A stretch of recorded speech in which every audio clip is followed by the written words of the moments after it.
All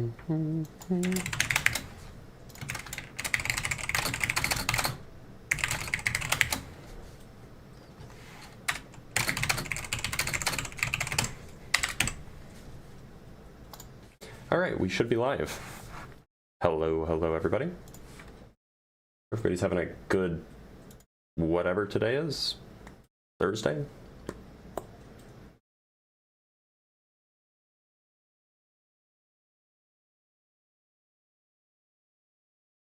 All right, well, so today is not the usual topic. Usually we would be doing a different, like Thursday is kind of the miscellaneous topic day, but we didn't get any flat earthers, any genuine flat earthers on Monday. So we did have to change topic on Monday. So we're gonna test the waters again today. If nobody shows up, if we only get trolls again, then we will change the topic, and we might have to temporarily retire the flat earth topic, if only because, you know, they may have retreated back into their caves because they're afraid. Again, it's happened before.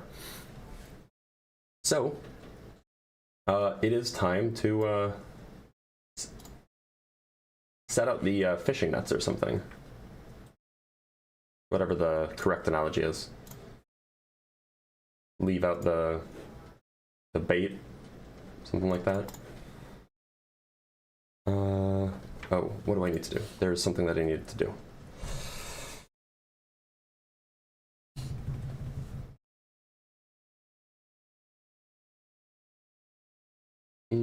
Cast the net. Chum the waters. There you go. There are fishing analogies. There are fishing analogies. They exist. I just don't know what they are.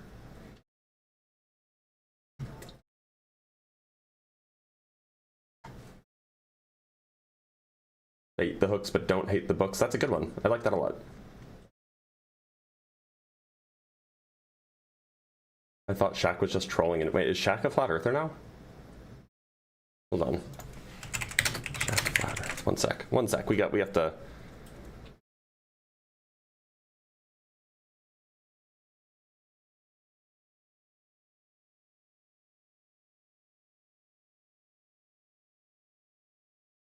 He might be a flat earther. That's really disappointing.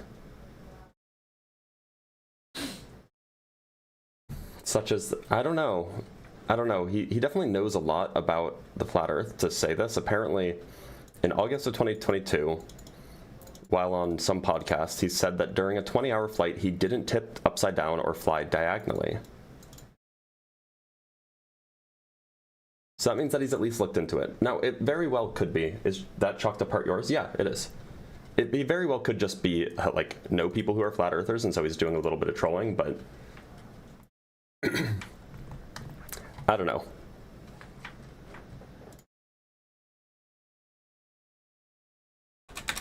I like to think he's a troll.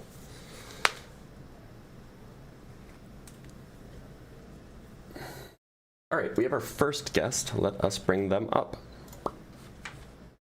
Up to David, One Piece lover.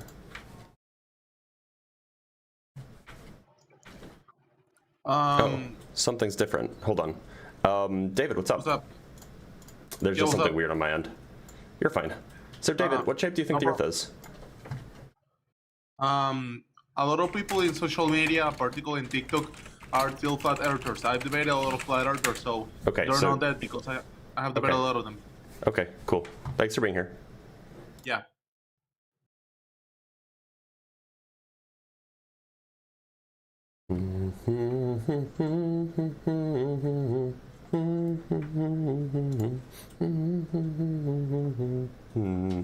This is all you have to talk about. You should really pivot your career. Lol, this is just sad. Bye. Well, it's not all I have to talk about, but it is definitely something that's fun to talk about.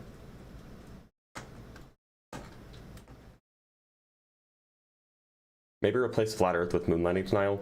The thing about moon landing denial, like if somebody's going to come up and debate that the moon landing didn't happen, let me rephrase. If someone is a flat earther and I have the moon landing denial and I have the moon landing denial thing up, they will come up and debate that. However, so flat earthers will show up in either case, but the moon landing denial people, it's essentially like too small of a topic to grab anybody who's just a moon landing denier. There's just not a lot of people who are just moon landing deniers, right? Not sure if intentional, but not seeing YouTube, TikTok comments, and Twitch anymore. Yeah. So the comments those are only there for display during the like the Q&A live streams. There's just not enough room on the screen to see it on the debate live streams.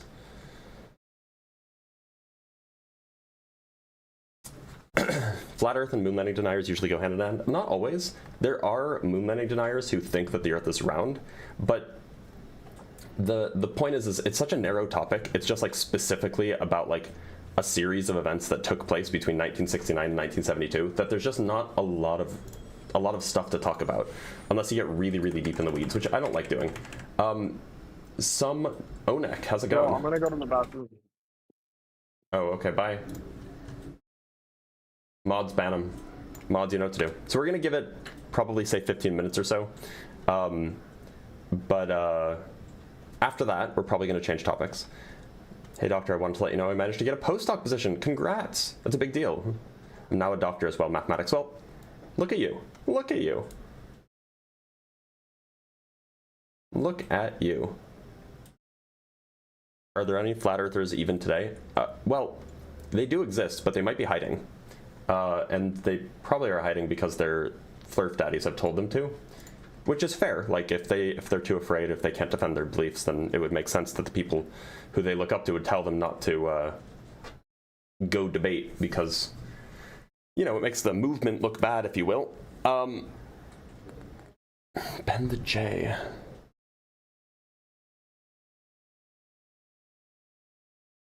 Oh, Ben the J's the mod. Okay, yeah. The mod who blocked the person. Okay, cool. Cool. Good job, everybody. Still wondering why flat earthers think the Earth is flat. Often it comes down to like religiosity. It also often comes down to just the way things look. All right, let's bring up King E. King E has. King E, how's it going? We spoke recently. You know, maybe not. I don't. We definitely did. I remember talking to you. I remember your profile picture. Oh, you remember me? I'm a very memorable. Are you a fan? Yep, that's me. I'm a fan. King E, are you a flat earther? Clearly, you are. Yeah, 100%, 110%. Actually. Oh, you're the guy who came up and was upset that I didn't debate Angels of Light, right? Even though I did debate him like a week or two ago. All these people are afraid to debate me, and I came up and I kind of told you straight up to your face. I'm like, yo, man, it's actually the 100% opposite, 180 flip that you. Then where are all the flat earthers? Why are they being told by the kings of flat earth to not come up and debate, to not engage? Many of the big flat earthers who know I have debated them. Like, oh yeah, I have debated and every them. time you debate every them for time about 10, they 15 minutes. Wait, you start going on your big power skill. You know the last time I debated Angels of Light, he was on for over an hour. Right, and then what happened? After over an hour? After over an hour? Walk you without a leash? No, not at all. Anyway, do you want to defend the flat earth or you just come up to whine? Yeah, I wanted to defend flat earth. I know that the government lies about pretty much everything, and that's just one aspect of the government, right? Okay, but why do we have to rely on the government to know the shape of the earth? Well, because they have all the answers. No. You don't believe that. I don't believe that. Well, they say that they have all the answers, and I don't believe that they have all the answers. Okay, well, I don't believe that either. Actually, the answers that they have, I don't have to rely on the government to manipulate the people. Okay? So I don't rely on the government to know the shape of the earth. I don't think that you should either. Okay, so what do you rely on to figure out the shape of the earth? Observations of scientists. Observation of scientists. Like, what's his name? Copernicus or whatever his name is? Copernicus? Yeah. Do you mean Copernicus? No, I'm not referring to Copernicus. Okay. So these ancient scientists that came out. I'm not back referring in the to ancient scientists. What do you refer? Which modern scientists? People who have lived in the last 100 years. A good example would be Compton. Okay. I think his first name is Edmund Compton. You don't even know his first name? You think? Well, Your number one reference. scientists are you known don't by their even last know? names. It's not my number one reference. It's just somebody that I think is probably respectable and is a Number one scientist who reference lived in the if last it's 100 first years. thing you came out of your mouth as that person. That's your number one reference. So you didn't even know Copernicus's name, so I wouldn't get all high and mighty about me not remembering the I'm first not name of high a and scientist mighty, who yeah, goes I'm by not- their last name. Anyway, so I think his first name is Compton, but we can look that up if you're interested. Yeah, real If you quick, want to so know you his look him first up real name, quick. it was Arthur, not Edmund. So Arthur Compton. So So yeah, you Arthur were Compton would be an 100% example. You were 100% wrong. Okay. About his first name? As we knew. Yep, I was which you wrong about his usually first are name. 100% So, wrong. Arthur Compton is a good example of a scientist who, through his experimentation, through his scientific investigations, provided evidence that the Earth is a sphere. By the way, when you're off the app, I can't hear you. I know that you're probably screaming into the darkness right now, but nobody can hear you.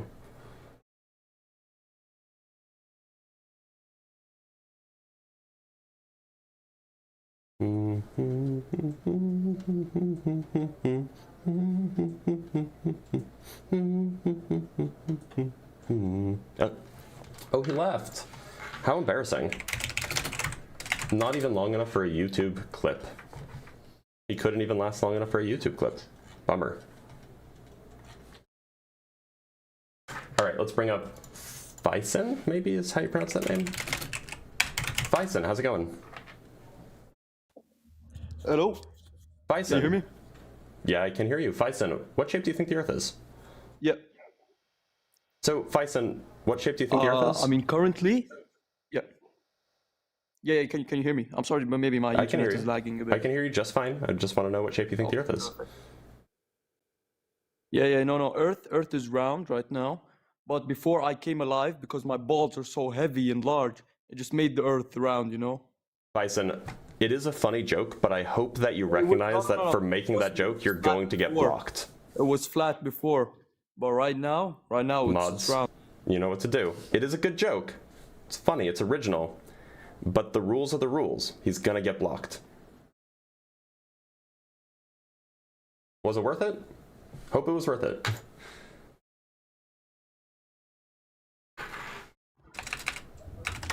Voodoo Bin Warrior, how's it going? Voodoo? What's up? What shape do you think the Earth is? So if you take the outer layer out, you know how a football is constructed? So you It could seems like you're possibly not argue- answering my question. I'm giving you a more detailed answer. Well, do you think it's roughly spherical shape? Do you think it's roughly planar? Like what shape do you think So it is? before a football is made or soccer ball is made, the piece of leather is flat. Right? You agree with that? I don't know. I don't know how these balls are made. So it's wrapped around. It's irrelevant to me. What shape do you think the Earth is? So it depends how you define the Earth. The thing you're standing on. Well, the thing I'm standing on, it has layers. Okay. I'm asking you what Yeah. shape is the thing that you're standing on? So if you unpack the layers, you could possibly get a flat crust. Do you understand that or no? It seems like you're just avoiding the question. Do you think that I'm we live giving on you a a ball? more- Well, the ball has layers, right? Do you think that we live on a ball? Define the ball. A What is the ball ball is a made of? specific shape? I don't care what it's made of. I'm just asking you about the shape. Apparently it's round. Okay. Let's talk to Fortnite Creeper Kitten. What a name. Fortnite Creeper Kitten. I can hear you, yeah. Well, at least I could. Now I can't. Fortnite, how's it going? It's going good. Hey, Blitz, I love you, man. I watch you all the time, bro. I appreciate I that, think- but it makes it sound like you aren't a flat earther. I'm not. Please don't kick me. Give me 1 minute. I love when they beg. Guy Jones, how's it going? How you doing? Doing Listen, all right. listen. Guy Jones, what shape do you think the Earth is? Please don't kick me. I think the Earth is round, but I just want to. The power. All right.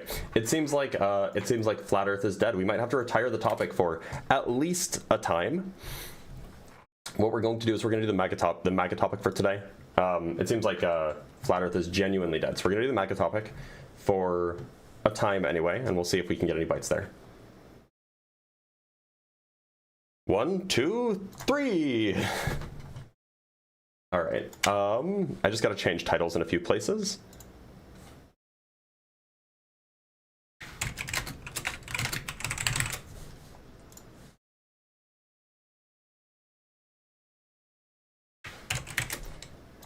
Just that way then we get the correct title so people aren't confused by the live stream that they're watching. Oh, screaming about trans for the next couple hours. Fun. Well, hopefully they won't. Tell Blitz to set up a Venmo. Oh, hey Babs, do you have a Venmo? Do you have a Venmo, perchance? Can you pull up? So I think I did set up a Venmo. I'm just not sure what information it makes publicly available. So before I release that Venmo to the public, can you check it out? In the meantime, we do have a super chat from King Peanut with the $10. I wonder why Flurfs never say the Earth's an upside down plate shaped to argue against the curvature argument, because some upside down plates have a curve. Well, look, yeah, but the point is they still think it's like roughly plate shaped. So if you go to, just gonna get this set up really quick. Yeah, so this is the @ in the top left. So if you can search that and see if there's any information there that's revealed. Please and thank you. Okay. All right. So we have officially changed topics for now at least. We're going to try to keep people from just screaming about trans people for 3 hours, but you know how it goes. Sometimes that happens. And then we just we do some educating. Just 15 minutes and that was it. Well, yeah. I mean, look, if no flat earthers are brave enough to come up within 15 minutes, I don't know what to tell you. All right, let's bring up minor threat.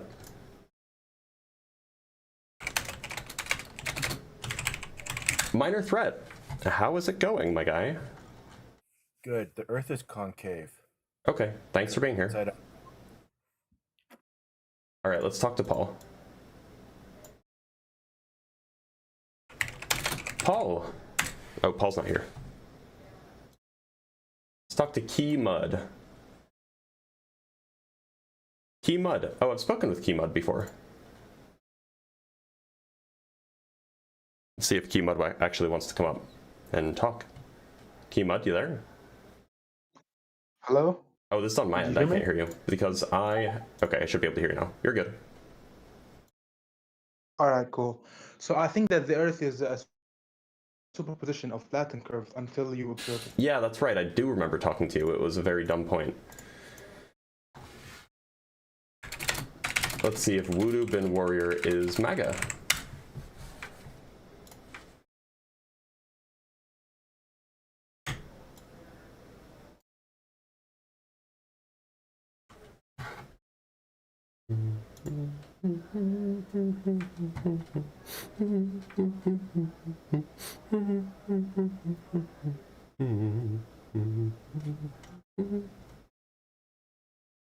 All right, it looks like he's not here.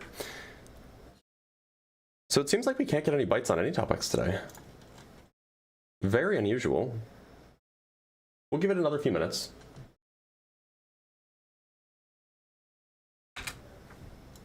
Do Christianity? Maybe I will. I always wondered what exactly is MAGA. I say this because not all Trump supporters claim MAGA. Yeah, so, I mean, we can identify MAGA by the people who self-identify as MAGA, right? Just like all movements.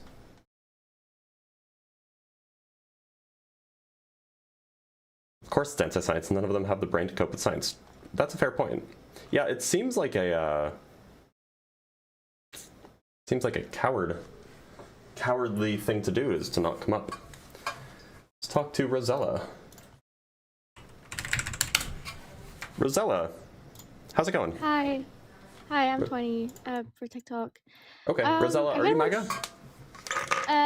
I mean, I'm kind of agnostic. I mean, I see, like, you know, faults in both sides. I think both of them You're are equally agnostic. terrible. So, just so you know, and just in case you didn't know, in politics we wouldn't say agnostic, you would say that you're centrist or perhaps moderate. Yeah, Agnostic isn't usually the word that's used. But look, the claim here... Maybe, like, center right. So the claim here is that MAGA is Relatively. anti-science. If you want to make the claim that the left is also anti-science, you can do that. That's just not really the topic here.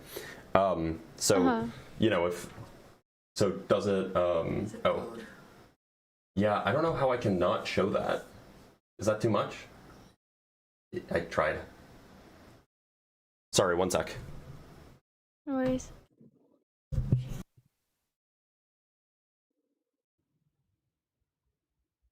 Okay.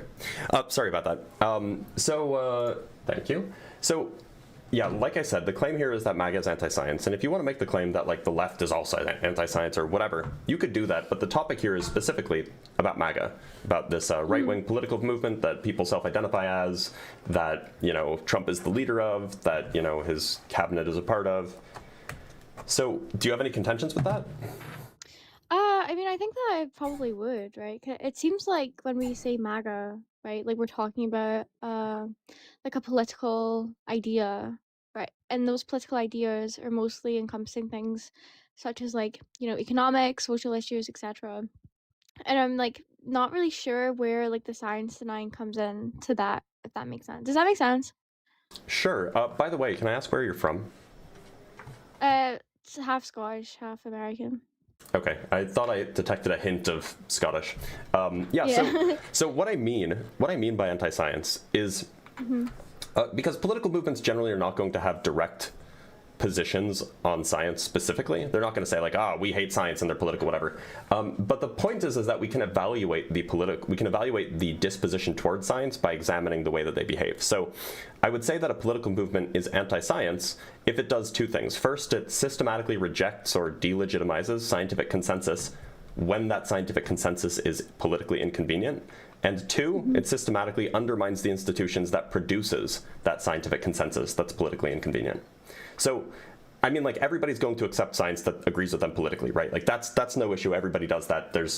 You can be anti-science and still do that, in the same way that you can be racist and still like the black guy who thinks that other black people are bad, right? The point is being anti-science means that you are only willing to accept the science when it agrees with what you already believe. And so I think that we can... confirmation bias. Basically. And so I think that we can just look at what the MAGA movement does, the actions of the leaders of the MAGA movement, like Trump and his cabinet do. And we can also look at demographic data and polling data regarding the people who self-identify as MAGA and see how they compare with the rest of the population in the United States. And when you do that, you come to the inevitable conclusion that indeed, this MAGA movement is anti-science. Okay, can you give me an example of this? Yeah, sure. So, and this is one that's fairly recent. So, the one of the largest science funding agencies or science funding organizations in the United States is called the National Science Foundation. It was formed in the 1950s, and it, at least up until recently, it provides about 25% of funding for all non-medical science that happens in the United States. So it's the largest single funder besides the NIH, because that does medical funding. Now, the goal of the National Science Foundation is to basically provide funding for science that can be, that will help develop America, basically, that will improve the quality of life in America, that will, make America a beacon of science in the world, et cetera, et cetera. So, and the way that the National Science Foundation works is that they are basically handed a big chunk of money from Congress every year. In the past, it was around $8 to $10 billion. And then an independent board of nominated scientists, or these are the luminaries of their field, kind of like presidents of universities, head scientists at national labs, these kinds of people. A board of 24 of these people, called the National Science Board, basically figure out how they're going to spend that money and how they're going to distribute it to scientists.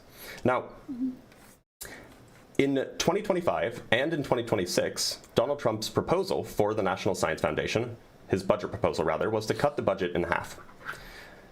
Now, that would be bad because it means that we can only fund half as much science. Already bad. Then, 3 months ago, Donald Trump decided to just fire the entirety of the independent National Science Board, which he can do because the National Science Foundation is part of the executive branch, but this has never been done before.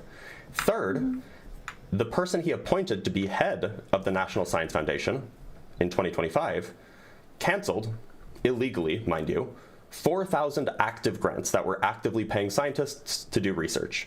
So just canceled them, just stopped paying them, basically. So to me, this seems like this is the kind of behavior that someone would do if they don't want scientific research to progress. I don't know how else you explain it. Yeah.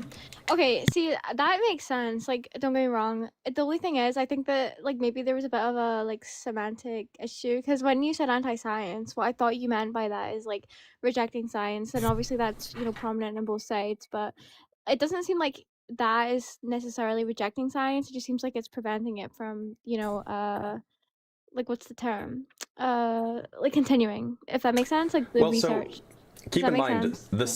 the second criteria in the definition that I offered you was that it undermines the institutions that produce scientifically or politically inconvenient scientific research. And the National Science Foundation is exactly one of those institutions. In 2024, they spent $1 billion, which is about 10-ish%, 10 to 12% of their budget on environmental science, which obviously involves climate change, and that is very politically inconvenient for the MAGA right.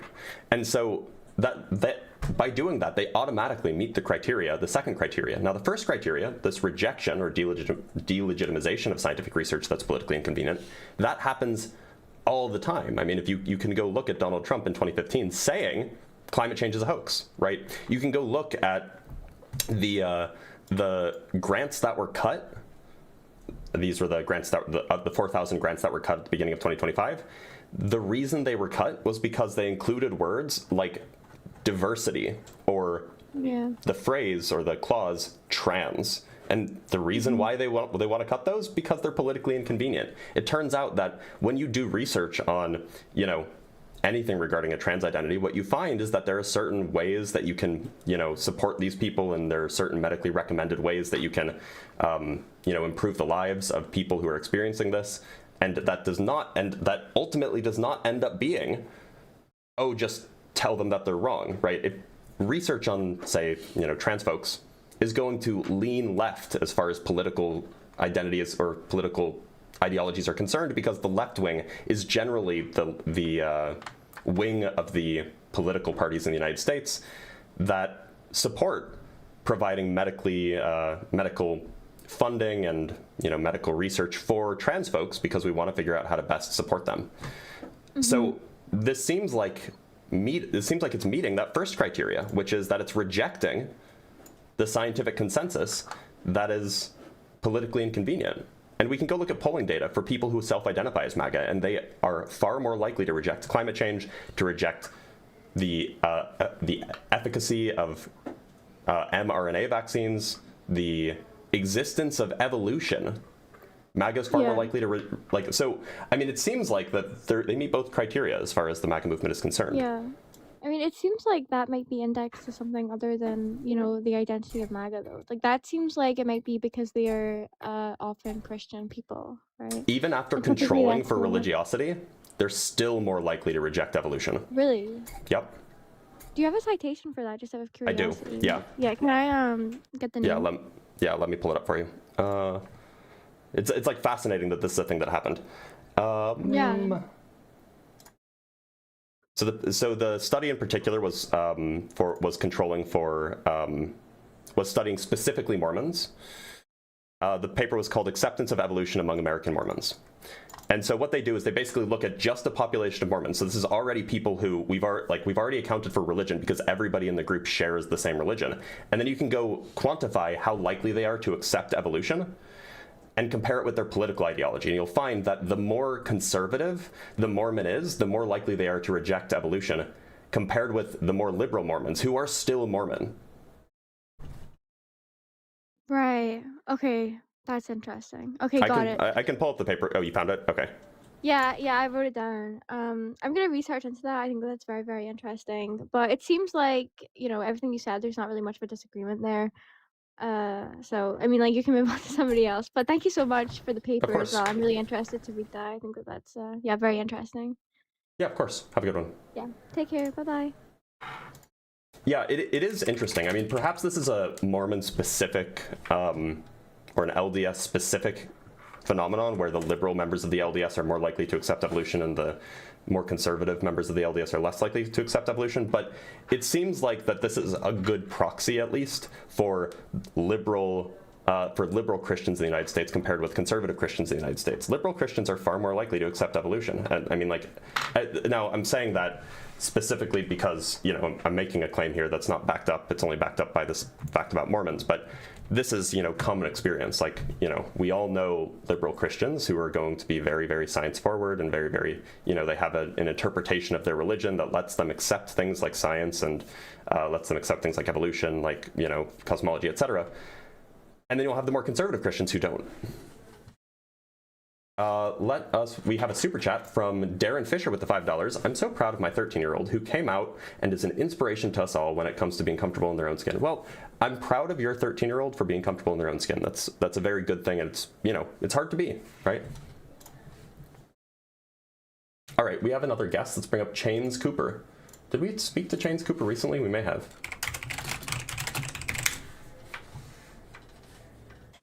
Chains Cooper, have we spoken recently? A couple months ago, maybe. Okay. See if you wanted to debate like psychiatry and trans stuff, medicine. I mean, we can, but first I just have a few questions that I'd like to ask all of my guests, if that's fair. They're just simple yes or no questions. Essentially, it's just for my own interest. Sorry, where'd my Google Doc go? Wait, something weird has happened. Okay, never mind. We're good. Okay. So first, would you consider yourself MAGA? Yes. Okay. Second, do you think that climate change is mainly caused by humans? Yes. Okay. Do you think that vaccines, the ones that we administer to children and infants, are generally safe and effective? No. Okay. And then final question, do you think that humans evolved from non-human ancestors? Yes. Okay, cool. So I can just explain what I mean by anti-science, and then we can get into whatever you want to talk about. Is that fair? Sure. So when I say anti-science, what I mean specifically, why do I have two of these open? Sorry. When I say anti-science, what I mean specifically is, regarding the political movement, of course, is that the political movement systematically rejects or delegitimizes scientific consensus that is politically inconvenient, and two, it undermines the institutions that produce that politically inconvenient scientific knowledge. Is that a fair definition? Sure. Okay. So my contention is that that's what MAGA does. How do you feel about that? Well, look, this is all my personal opinion. I think it depends on the topic. You know, it's I know that most people in MAGA probably don't believe in evolution because of Christianity, right? And you know, as far as climate change goes, it's like you know, I definitely think it's a problem. I don't know what can be done about it with like India and China industrializing. But I guess, yeah, what I would say is I mean, look, I'm not a doctor, I'm not giving any medical advice, do you think that like modern medicine is a good thing? Do you believe in it? Because I think there's just, yeah, you do? Okay. I think that, like, you know, for example, I had like horrible pain on February 5th of this year. Went to the emergency room, they did a scan of me, and they found a tennis ball sized mass in my abdomen. And if it wasn't for modern medicine, that would have never been caught. And then it was removed a month later with surgery. Like, that's modern medicine for you. I don't know what else. I don't know why I would think that that's a bad thing. Well, no, I'm glad you're doing good. You know, I just, like, in my personal experience, doctors made me a lot worse. Right. Doctors made you a lot worse. Well, look, I don't want to debate about your personal experience. That's like neither here nor there. It just seems like it's not really on topic. Well, okay, so I mean, like, I guess we can do the trans thing. I mean, I used to really believe in like psychiatry, but I don't anymore. So do you want to talk? I mean, they're kind of like trans believe in psych. Well, look, so my position is that I'm not a psychologist. You're not a psychologist. I'm not a psychiatrist. You're not a psychiatrist. I'm not a neuroscientist. You're not a neuroscientist. I'm not a sociologist. You're not a sociologist. So what do you think is the most likely way that we will come to know what is true about the world? As far as, you know, the nature of trans folks. think that the left has a hysteria around trans people, around non-straight people, around race. I think it's a hysteria, and I don't think that's why I think that the left is not living in reality in regard to like the trans question. Okay, so that didn't address my question at all. Okay, so you're asking how do we come to figure out what's true? How should you and I come to, what would be our best method, the most likely method that will get us to figure out something that's true about the world regarding trans folks? We have to be able to agree on facts, and I don't think we do. So we have to, I think, to answer your question, to be able to lock down what facts are in regard to this issue. And look, how would we figure out which things are facts? You and I, how would we figure that out? What's our most effective method? It's very difficult. You know, I can give you some other examples. I think the best way to do it would be to just look. If I can bring up studies that are contradictory to studies that you have. I mean, you would agree with that, right? Like studies can contradict sometimes, right? Sure. Yeah. So that's why it's so hard. You know, if you find a claim on the internet, you can find a claim that says the exact opposite. So it's hard. So it's a difficult thing to do. Would you agree with that? To figure out what's true? I mean, figuring out what's true. Figuring out what's actually true is generally a hard endeavor. That's what scientists do, and being a scientist isn't easy. But for you and I, there is a really tried and true method that most of the time will get you to believe what's true without having to be the scientist. So you just mean like the general scientific method of like testing a hypothesis and coming to conclusions? Is that what you're if you can be the scientist, then sure, you can go be the scientist, and that's hard, but you are more likely to figure out you're more likely to be correct about what the conclusions that you come to, of course. But I'm asking for you and I, neither of us are scientists that study, say, you know, the sociological nature of gender, or study the relationship between gender and sex in the human brain, or study the psychological profile of transgender. Neither of us are scientists in that regard. So what can we do to best come to truth, do you think? I think we've said is to agree on, to be able to at least agree on facts. Look, what I'm asking is, how do we best come to figure out what the facts are? You and I maybe find reliable sources that we can agree on. Okay, how do you evaluate if they're reliable? I guess it would just be something that is trusted in mainstream. There you go. Okay, close. So what I was digging at, and what I think is probably the most effective thing that you and I lay people can do with regards to subjects that we are not experts in, is just go look for what the scientific consensus is in XYZ field, and then just believe whatever the scientific consensus is. Because even though the scientific consensus can be wrong, they're way more likely to be correct than you or I are. Right? Yeah, I mean, I think that, and I won't go into this too much because I know we're going to talk about trans people, but like, to me, like, C19 really showed that the scientific consensus is not always correct. Would you agree with that? Nobody, like, I explicitly just said that the scientific consensus can be wrong. Right. But that wasn't relevant. The point is that it's more likely to be right than we are. But B, also the scientific consensus on the COVID vaccine it wasn't wrong. It actually wasn't. More and more studies are coming out showing that, in fact, the vaccinations that we were providing were extraordinarily effective. They had genuine benefits. That's neither here nor there for the topic that you want to talk about. By the way, is this John Stone? Yes, yeah, I was going to tell you that. Yeah, weren't you the guy who crashed out about like race and IQ a while ago? I don't think I crashed. We disagree on that. I don't want to debate you on that unless you really want to. I don't think I crashed. It's fine. It's just I'm just like, somebody mentioned John Stone, the name John Stone in the chat. I'm like, I remember that. I'm using my alternate account because I thought if I talked to you about psychiatry that I'd probably get banned for 3 days, and I don't want to take your live stream down either. So, you know, it's kind of a tact. So fine. We can talk about this topic. It's not an issue. So I appreciate you trying to not get me banned.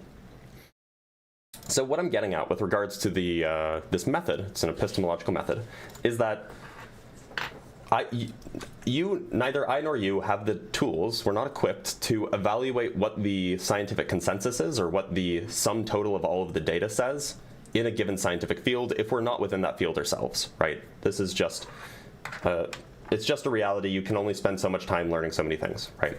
And so what we should do is we should just go look towards the, the governing institutions or the associations or the bodies that, things like there's the National Academy what is it called? American Mathematical Society, for example.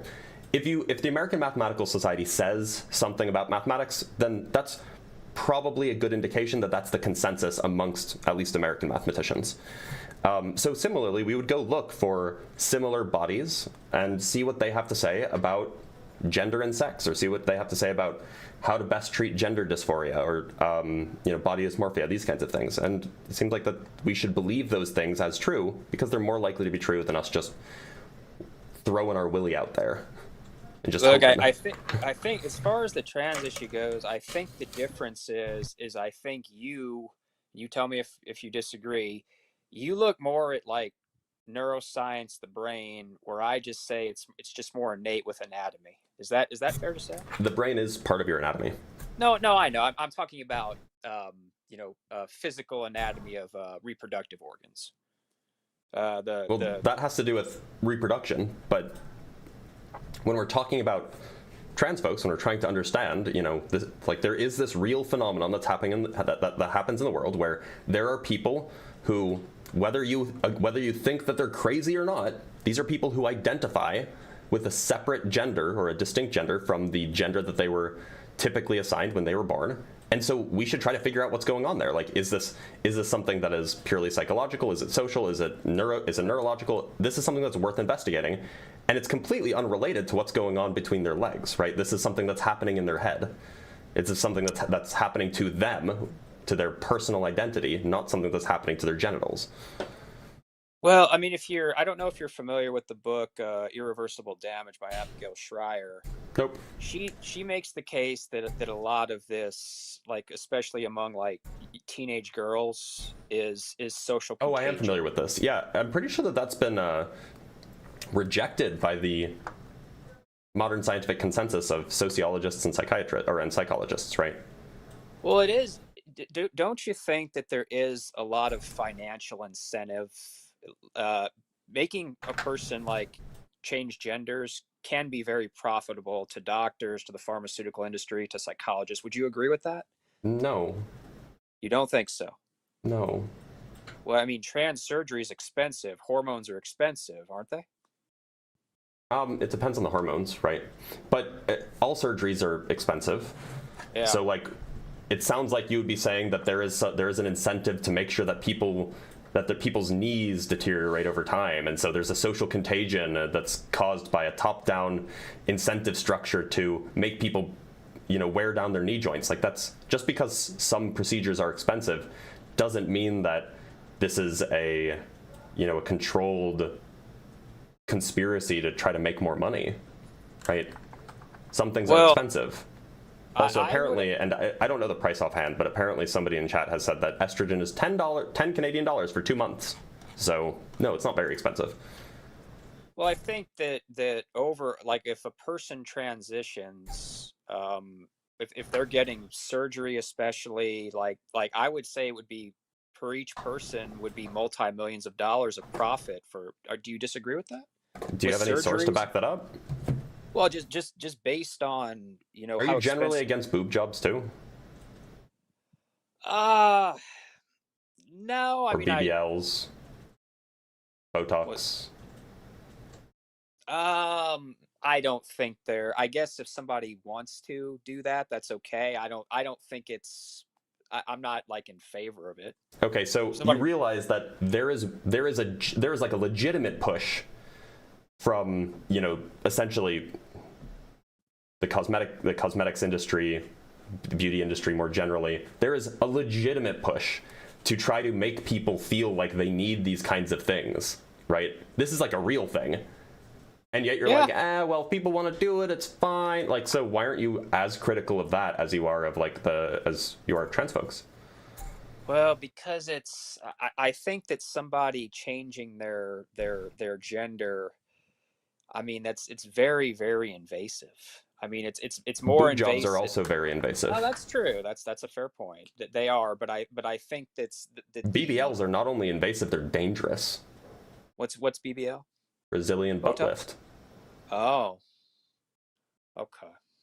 No, I mean, I'm not sure. I mean, it's reasonable to say that plastic surgeons have an interest in having people be insecure about themselves to get them to get these surgeries for profit. I guess, and it's why I say I'm not like for it, but if somebody really wants to, that's their right to. But Do you don't hold the you same think? position regarding, top surgery or bottom surgery for trans folks? Well, I think it's more. I think it. You don't think it's more invasive?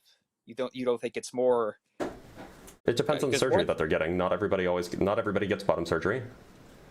Top surgery is basically the same. Not everybody gets surgery, period, for a lot of trans folks. Well, I guess I would just. It just seems to me that our culture is, and again, I don't know if I'm not trying to switch topics here, but between 0 and 100%, what percentage of this do you think is social contagion? Far closer to 0 than to 50%. You think you really? Maybe it's 1%. Maybe it's 5%. I don't know what the number is. I don't know how you would even quantify this. Like, what percentage of trans folks became trans because somebody convinced them to? Not that that's really a thing, but I would say it's a very small amount. Because typically, and this is known, the gender identity is a thing that's established very young. Like, if you ask older trans folks, they will tell you that they've known that they were trans since they were like somewhere between the age of 4 and 7. Well, this is the thing, right? And this is what Abigail Schreier, I think she makes the case for, is that it used to primarily affect men. It was identified young, like you're saying, I think even between the ages of 2 and 4. And it was, but a lot of times people would grow out of it. And like when I was growing up, like girls who, did you ever hear? Again, Abigail Schreier, to be clear, Abigail Schreier's work is not taken seriously amongst the people who seriously study this, so I don't know why I should take it seriously either. Okay, so this is to be a situation you don't trust her as a source. Well, okay. The scientific community that she's attempting to dislodge doesn't trust her as a source, so I don't know why I should. Okay. I saw her talk about it. She was talking to Jordan Peterson is where I saw her. I would sure. imagine you don't think either of them are credible would be my guess. Well, Jordan Peterson is quite credible as far as, or at least he was. I think that he's had some serious mental issues himself in the last 5 years. But prior to that, he was quite credible as far as clinical psychiatry is concerned. That's I believe, or clinical psychology, whatever his expertise was in. He was actually he was taken seriously. He was a lecturer at a university. He had a clinical practice, and then he went off the deep end because something outside of his field of expertise, these trans folks, did something to his brain. It just broke his brain, and he went off the deep end and had some other mental health struggles as well. And now we are where we are. Well, I admire Jordan Peterson. Look, I think this is a phenomenon of I think it's a hysteria. I think it's almost some sort of mass formation that we heard about during, I don't know if you're familiar with mass formation, but I think the left has a hysteria around the non-straight community and around race. I understand that that's what you think. The scientific community seems to disagree with you. And so if I was a betting man, I would just go with what the scientific community, the position of the scientific community over the position of somebody who's not part of that community 100% of the time, because I'd be right more frequently than I'd be wrong. So do you think it's only with just male and female anatomy, even if we look at dogs or cats or other mammals, I mean this is how we define a boy or a girl. It's just it's based on the anatomy, but all of a sudden in the last this change started to happen with the left about 30 years ago. It started with political correctness. All right, and we can call it woke ideology, or we can talk about social justice. So just to be clear, you are doing the anti-science thing, right? You're like, well, you know, I have these feels, and yeah, I know the scientists disagree, but my feels are more important. Like, you're just doing the anti-science bit. Well, no, I'm not trying. I'm just trying to say that there wasn't this. If you ask scientists 30 years ago about this trans issue, they would have disagreed with you, right? The majority of them. They would have said this is. And then more research was done, right? See, I don't think it's the if you had asked scientists 150 years ago whether or not the atom could be harnessed for energy, they would say no. And then more research was done, and now we figured out it can be. When do you think that it changed, that it became an issue more of just reproductive organs is what defined a man or a woman to just how a person feels about it, their brain structure? I mean, you're telling me I'm being anti-science with my feelings, but literally the way somebody identifies their gender is what they feel. Well, when we're talking about the identity of someone, it's generally very hard to like actually go into someone's brain and pick out the part of their brain that gives them this identity. Now, it is the case that there seem to be some structural differences and functional differences amongst or between trans folks and, you know, their cisgender counterparts of the opposite gender. So like if you have a trans woman, there seems to be functional and structural brain differences compared with a cis man. So there are genuine like neurological features that are there. But as far as psychology is concerned more broadly, it's very hard to, you know, it's not like being a physician, right? It's very hard to like get an objective measure of how much ADHD somebody has or how much schizophrenia somebody has. Like, you have to talk to the person and you have to, you know, evaluate based off of the things that they're saying and based off of their behavior and based off of, you know, their memories and, you know, perhaps by communicating with family members, you have to evaluate based off of those pieces of data, because you can't just go digging around in somebody's brain all the time. That doesn't mean that there's not a genuine physiological cause, and it also doesn't mean that it's just made up and that it's just based on feelings. Look, there's brain differences for all kinds of things. I'm sure that there's brain differences. There's brain differences in people with mental illness like schizophrenia and bipolar disorder, and people who are serial unalivers. I'm sure there's brain differences. So would you say, and just to be clear, would you say that somebody with schizophrenia, it's just all their feelings? It's not real? No, absolutely not. Okay, so then, look, you think that trans folks are mentally ill. This is your position, not mine. So why would you then say that it's not real if you think that they're along the same lines as someone with schizophrenia? No, I think that there are rare exceptions of people who are trans or intersex. I'm just saying that the culture has the culture of acceptance. Is that what we're doing? I don't think it's acceptance, Dr. Blitz. I think it's radical indoctrination. If you're familiar, if you've ever Who's doing this radical indoctrination? The political left. No, I mean, but like, what is actually happening here? Is it like in schools? Like what? Yes. Like what is this political indoctrination made of? Is it like, oh, that, you know, it's okay if you have two dads? Is that political indoctrination now? No, but I think I would imagine there are pride flags in school. Look, just if there's American flags in schools. But look, if we just look at it, kind of the baby boomer generation, the non-straight part of that was probably about 2%. With my age, Gen Xers, it's probably about 6%. With millennials, about 15%. Gen Zers are about 30%. I would imagine. Oh, hold on. You need a source for that claim. There's no way that 30% of people who are Gen Z are, you know, like gay or bi. There's no way. Pretty close to that. It's pretty close. Is this just a vibe?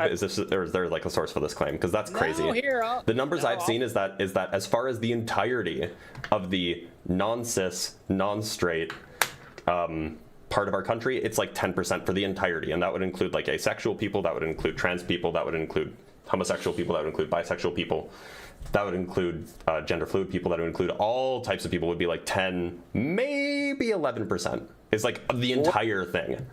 By the way, Well, that's just as a quick question, are you familiar with the history of left-handedness? yeah, that's Okay. yeah. What's going on here? Yeah. Okay, so they used to think that left-handed people was some sort of supernatural wrong or something. Yeah. Okay. So why? Left-handed went up. Right. And so, why might it be that we know of fewer people who were gay that were boomers than, say, millennials? It was stigmatized. That's fair. Okay. So it seems like the argument you're making is not it's not a particularly compelling one. Well, but if it's stigmatized, then can it go the other way where it's glamorized? And that's what I think we're seeing now. I mean, I would bet you that like Gen Alpha is going to end up, especially the young girls. Could you glamorize left-handedness?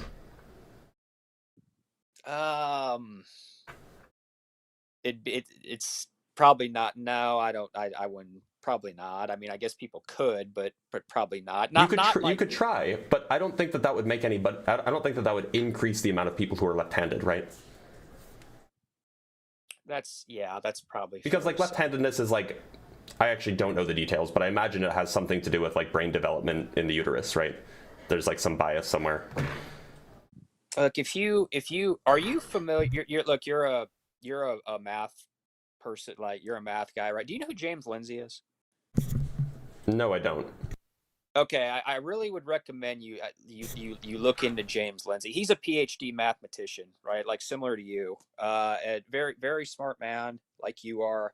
And is he also anti-trans?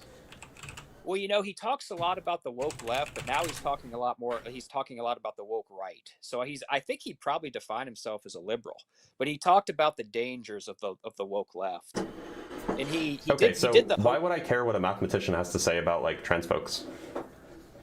Well, he's very educated on this. He breaks down kind of the origins of this. He's educated on it? I thought he was educated on mathematics. Well, I mean, but he's just a smart guy in general, right? I mean, you can have smart. Look, there are lots of smart people, but just because they're smart doesn't necessarily mean that they know what they're talking about regarding a certain subject. Which is why I'm not making any claims based off my own expertise. I'm relying on the knowledge claims of the people who are experts in this subject. Dude, the reason I say it's glamorized is because I don't think that drag queens should be reading to kids. I don't think there should be these. Wait, why not? Because it's corrupting them and it's brainwashing them. What's brainwashing about like having somebody who's dressed up in like floofy outfits? How is that hurting them, brainwashing them, corrupting them if they're reading storybooks? Because they're trying to create an allyship, an alliance with being non-straight. This is what I'm talking about. To be clear, being a drag queen is unrelated to somebody's sexuality or gender. These are not related things. I think they are. There are of course correlations, but they are not the same thing. They're not like intrinsically linked. When I was growing up in the 1980s, what a drag queen meant was a gay man dressing up as a woman, a non-straight man dressing up as a woman. Now maybe that's just not like the point is that the drag queen part is a man doing some kind of cross-dressing and performing in a particularly exuberant way. But it's primarily a non-straight man. It often is. There's often some queerness there. I agree, but that's not like a guarantee, and it's not clear to me how a man, or a male-presenting person, dressing up this way is pushing an agenda if they're reading to children. Like that, well, I'm very confused. Like, what's actually the agenda here that's brainwashing them into something?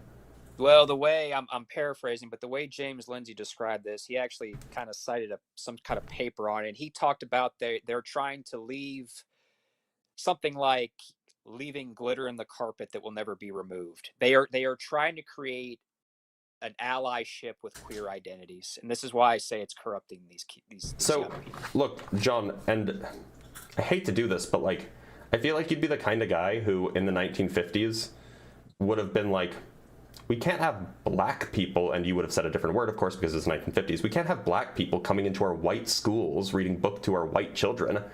They're trying to corrupt them. It's like the words you're saying sound identical to what I would have heard a boomer say.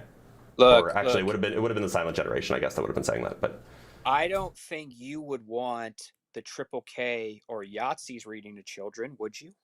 well, when part of your ideology involves bigotry, you're right. I wouldn't want that. But tell me where the drag queen activity has anything to do with bigotry, and then I'll be like, I'm on board. If a neo Yahtzee was just dressed in their uniform reading a kid's book, I'm assuming you would not be okay with that, would you? Yeah, because being a neo-Nazi means bigotry. That's like one of the required parts of being a neo-Nazi, right? So do you think that would potentially influence the children?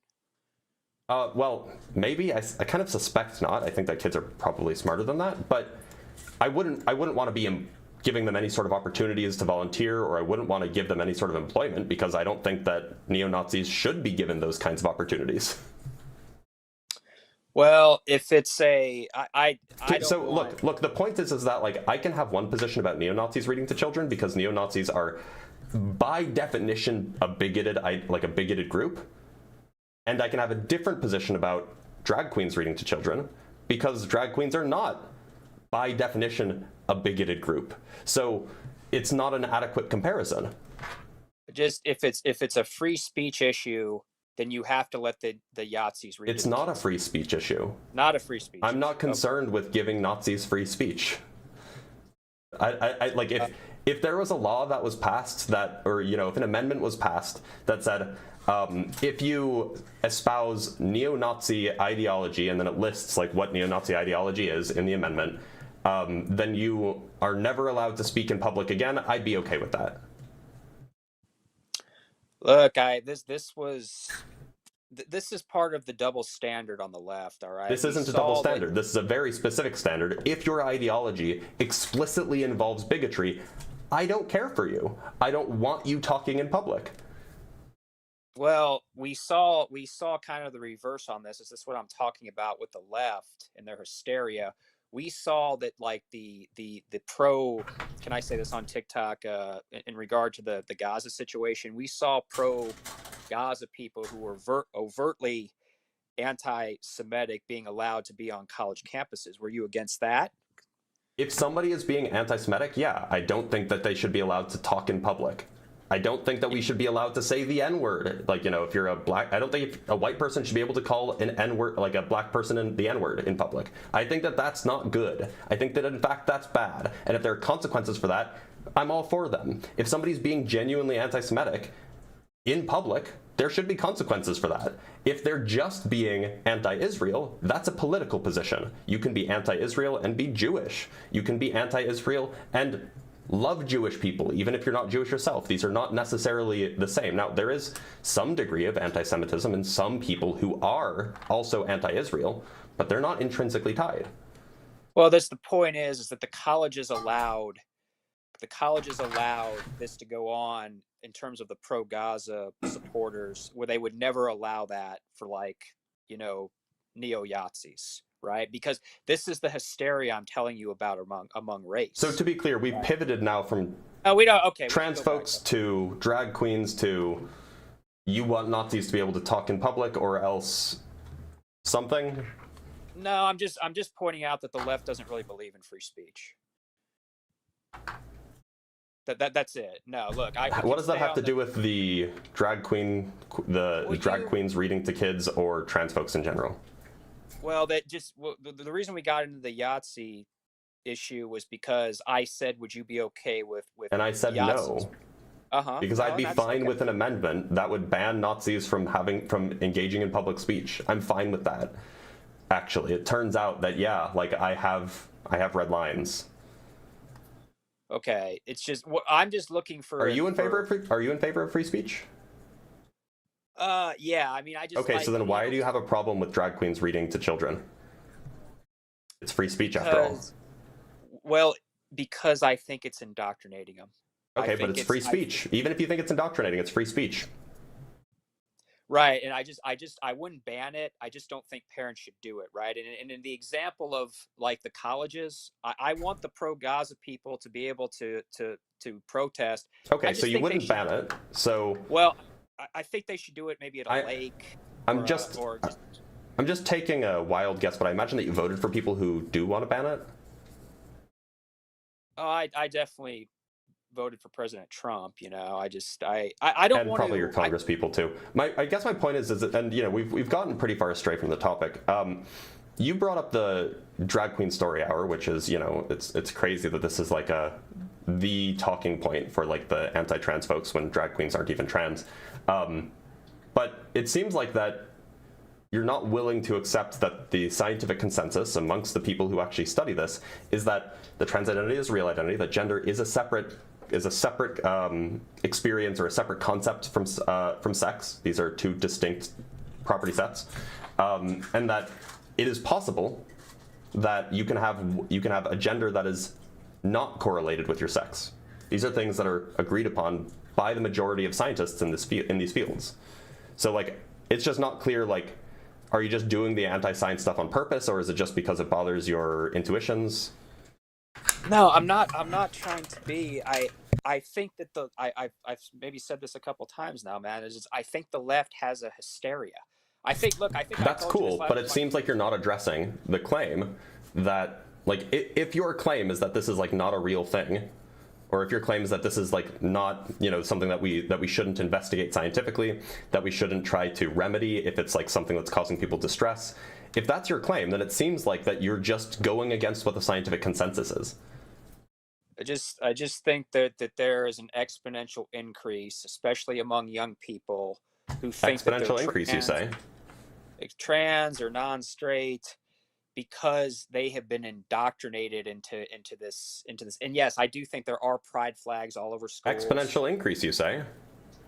Okay, the left-handed thing. Yeah, it's just, to me, the being left-handed. Exponential increase, you say? Like, it's the exact same thing.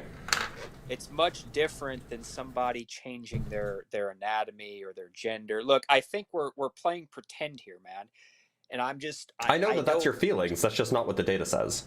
Not my dude. It's not my feel. Sounds like it is. Look, it's just in the last 20 years or so where we had the boys' room and the girl. When I was born, the doctor said it's a boy. I have a Johnson. There are rare exceptions of intersex, but this is one of the reasons why the right thinks the left is crazy. That's why we talk about it. This is why you say this is the drag type. Look, you can think that if the right thinks the left is crazy because the left is just going with where the scientific consensus is, then you're just solidifying the background here that MAGA is anti-science.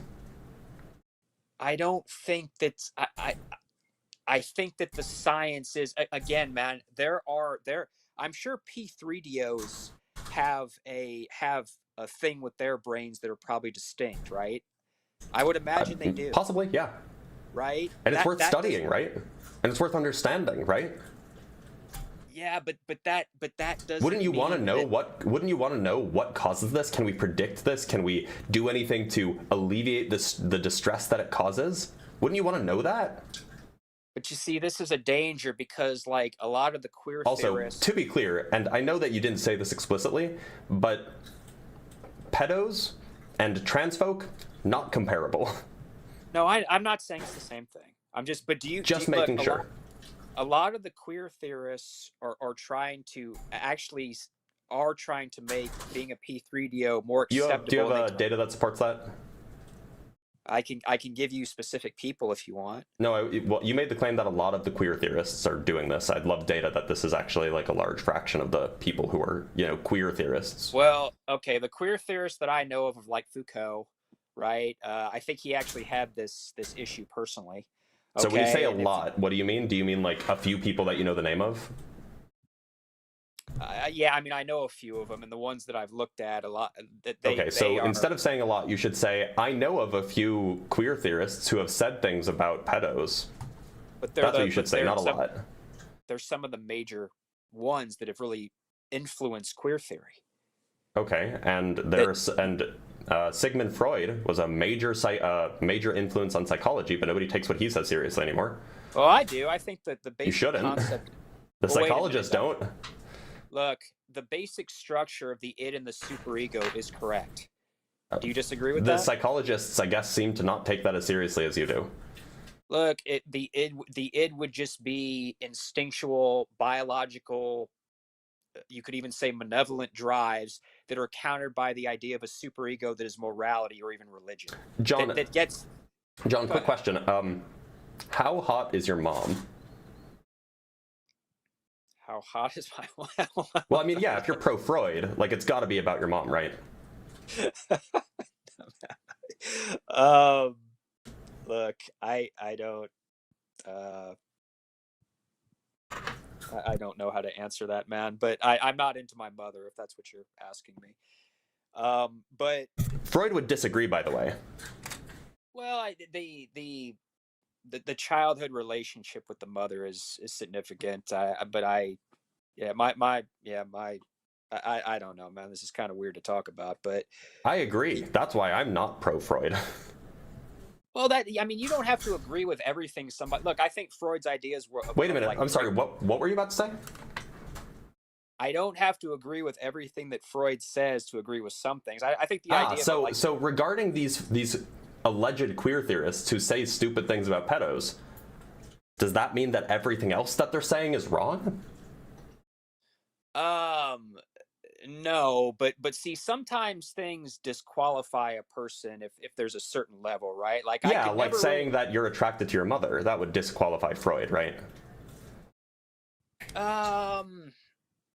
No, I saying that like me, like everybody's attracted. Look, there probably is some truth of like early childhood where a kid's like 3 or 4 or something. There probably is something going. So you would say being attracted to your mom is not disqualifying? To take something somebody says seriously? Yeah, if somebody says that, like if somebody says, "Oh, you're attracted to your mother," I don't know, if they whatever else they say, I'd probably disqualify it as I probably shouldn't take it seriously. Look, man, a lot of because if they're that wrong about that, then dude, a lot of the queer theorists I was referring to are actually okay with invest a lot of times. So again, would you say that that's disqualifying? I really think the only if you would just say to me what would for me to just if one or two things about it, what is so severe that a person might say or think that would disqualify them from everything that they say, I think being like a Satan worshiper or a P3DO would be disqualification. But where being, I would being in favor of incest wouldn't be a disqualification for you? I don't. Well, apparently not, because you are a Freud defender after all. Well, I'm not a fan of the queer theorists, if that's what you're asking. Freud. So you're not a fan of Freud either? Oh well, no, you are. Now I'm confused. Oh, I just think. Look, I think Freud's ideas on dreams are like mostly BS. I don't agree with everything he says. I just think that the basic structure. Yeah, just like how anybody doesn't have to agree with anything that anybody says, but that doesn't mean that everything that a person says is wrong. Look, if you want to think about the id and the superego as like you could say just somebody's conscience versus the more malevolent part of their nature. It's the same analogy. It's just it's the id is the darkness of humanity, and the superego is morality. These are cool vibes, but apparently psychiatrists, I'm sorry, think that this is that like Freud is not really correct. Okay, that it's like way outdated. So you don't think a conflict between also like having that's a good point. Isn't that Jung, not Freud? No, Jung was big on like archetypes, the collective unconscious. But yeah, Jung was I want to say influenced by Freud quite a bit. That's probably yeah, that's true. So it sounds like, and just correct me if I'm wrong, it sounds like that you're saying that some people can be wrong about some things, but that doesn't mean you should discount the other things that they said or claimed or proved that are correct. Is that what you're telling me? Well, that is fair. I mean, look, I'll give you another example. Like in World War II, I'm obviously with the Allies, right, and not the Yazidis. I feel like there's a but coming, and there shouldn't be. No, there's no. But I'm just saying that I don't agree with everything the Allies did in WW2, like Dresden, for example. I mean, that's a fair point, right? Or at the end Sure. of the war, millions of German women were essayed mostly by the Russian soldiers. But I disagree with that. So I don't. But I'm still on the side of the Allies. Okay, yeah. So you can still be on the side. You can still think that the psychologists, the sociologists, the neurobiologists who, in an enormous display of consent, not consent. Yeah, I guess consent is the right word actually. All agree overwhelmingly that the trans identity is a real identity, that it's something that's worth studying, that it's something that's worth discussing, that's something that's worth investigating. That even if some of them say dumb things, stupid things, horrible things, that doesn't mean that the entire position is bad. Just like how, even though some of the allies allied forces, or members of the allied forces, did some horrible things, it doesn't mean that the allies as a whole were like wrong for fighting the Germans, right? Right. I mean, but gender dysphoria, do you not think it's a mental illness, or it was up until really recently? Now you could say I think gender dysphoria is in the DSM-5 actually. Look, and yeah, gender dysphoria is in the DSM-5. Being non-straight actually until the 70s was considered a mental illness. Yeah, and you think that was wrong, right? Yeah, I would. I think there is a lot of comorbidity. I think. Okay, there's comorbidity between ADHD and autism. That doesn't mean that having ADHD means that you're also autistic. Like this, what? I think that sometimes. Well, okay, so you do agree, gender dysphoria you think is a mental illness? Gender dysphoria is. I don't think that the term is mental illness. I don't know how it's categorized in the DSM-5, but it is a serious cause of psychological distress. It's in the DSM-5. Like this is the kind of thing that we would hope to treat, to alleviate, right? Okay, so I guess maybe condition is the right word. Yeah, so that's why I don't. But see, your form of treatment, where I think you're incorrect, is to transition. Where my form of treatment would be just to treat it like another type of mental illness, where it's just, look, this is not. It's not for people to alter their anatomy, because, like I said, so what do you think would be more ethical? And there's a hypothetical that I'd like to get into in a minute. But what do you think would be more ethical? Suppose that there was like a new scientific development that could allow somebody's autism to be controlled is probably not the right word, but to be the distress that it causes to be alleviated by somebody getting a surgery on their spleen. What would you rather? Say you have a child. The child is diagnosed with autism. And alternatively, there's another treatment where they get electroshock therapy as a 3-year-old. What would you rather they do? Would you rather they get the electroshock therapy, or would you rather they get the spleen surgery? Sounds like the spleen. If it wasn't super invasive, I guess I would. Well, I mean, it's invasive. Let's say it's equally as invasive as the electroshock therapy. In the case of the former, in the case of the electroshock therapy, the end goal is to just make them not autistic anymore. In the case of the latter, the end goal with the spleen surgery is to make it so that they're not distressed by the autism anymore. As in they don't have the social distress anymore. It doesn't negatively impact their life anymore. But they're still autistic. Which one would you prefer for your child? But if the symptoms were alleviated, isn't it essentially the same as being cured? No, so the distinction is that they'd still have certain psychological traits, but those traits would no longer cause distress. Okay, and this is with the spleen example. With the spleen surgery, whereas the electroshock therapy would just remove their autism entirely, would make them neurotypical. I mean, electroshock can be dangerous, but is suppose they're equally dangerous as each other. And the electroshock you said would eliminate it completely.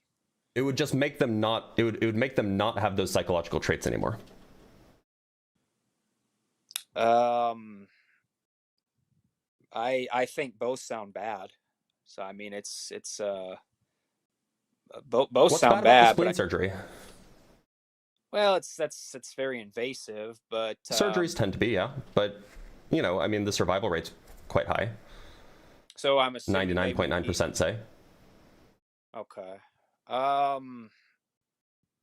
don't know, man. They both. I mean, electroshock is obviously pretty rough. But having a spleen surgery, I don't know, man. I don't know the answer to your question. I get, you know, my instinct was I don't know. I would say spleen at first, but they both sound pretty bad. What's bad about the spleen surgery? Aside from the fact that it's a surgery, because, you know, but it's a relatively safe surgery. They can do it laparoscopically, say. Well, I mean, things can go wrong for surgeries, but of course. So I mean, there's basically three options here. For you know, you have this child. This child is diagnosed with autism at a young age. You can either do the electroshock therapy, which again, let's say for the sake of argument that it's fairly safe. It's not going to like zap your. It's not going to like vaporize your kid's brain. It's the kid will survive. They can have the spleen surgery, which again, your kid will survive. It'll just let's say that the electroshock therapy. If you choose that one, that will have the effect that you desire it to have. If you choose the spleen surgery, it will have the effect that you desire, that it's intended to have, or you can just not do anything. And let the child be in distress.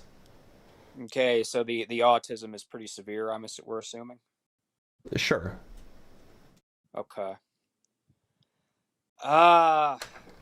It's a tough call, man. I guess I would say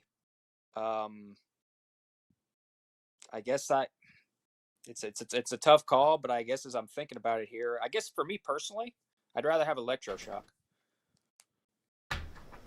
Really? You'd like your psychology to be changed?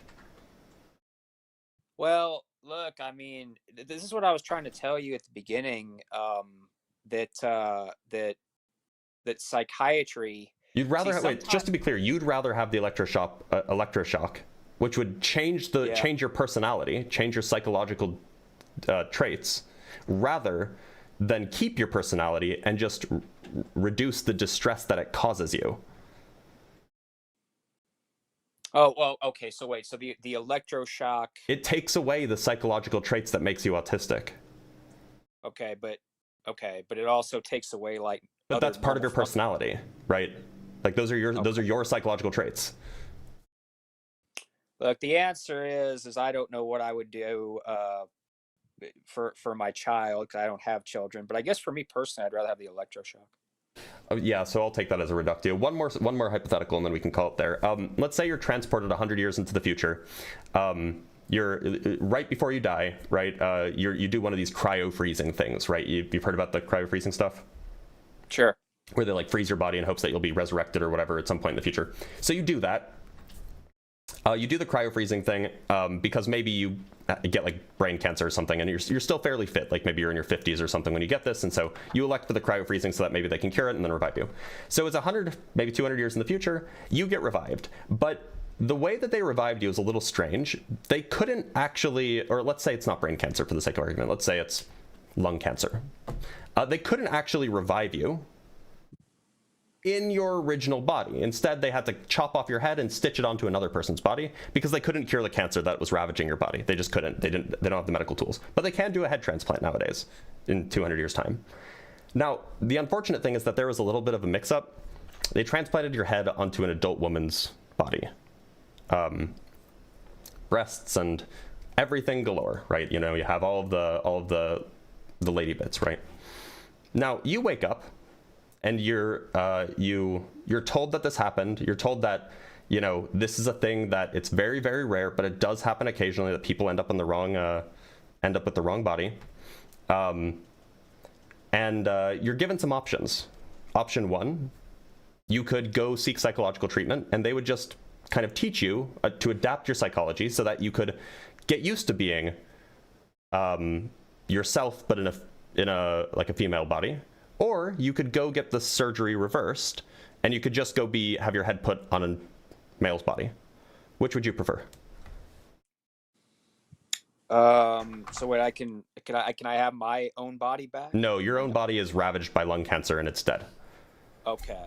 So I can. Well, I guess I would just want to be a man in a male body. So you want to change your genitals? So wait, you said that they put me in a female body, but Yep. I have a choice. But I can just go back to a male body.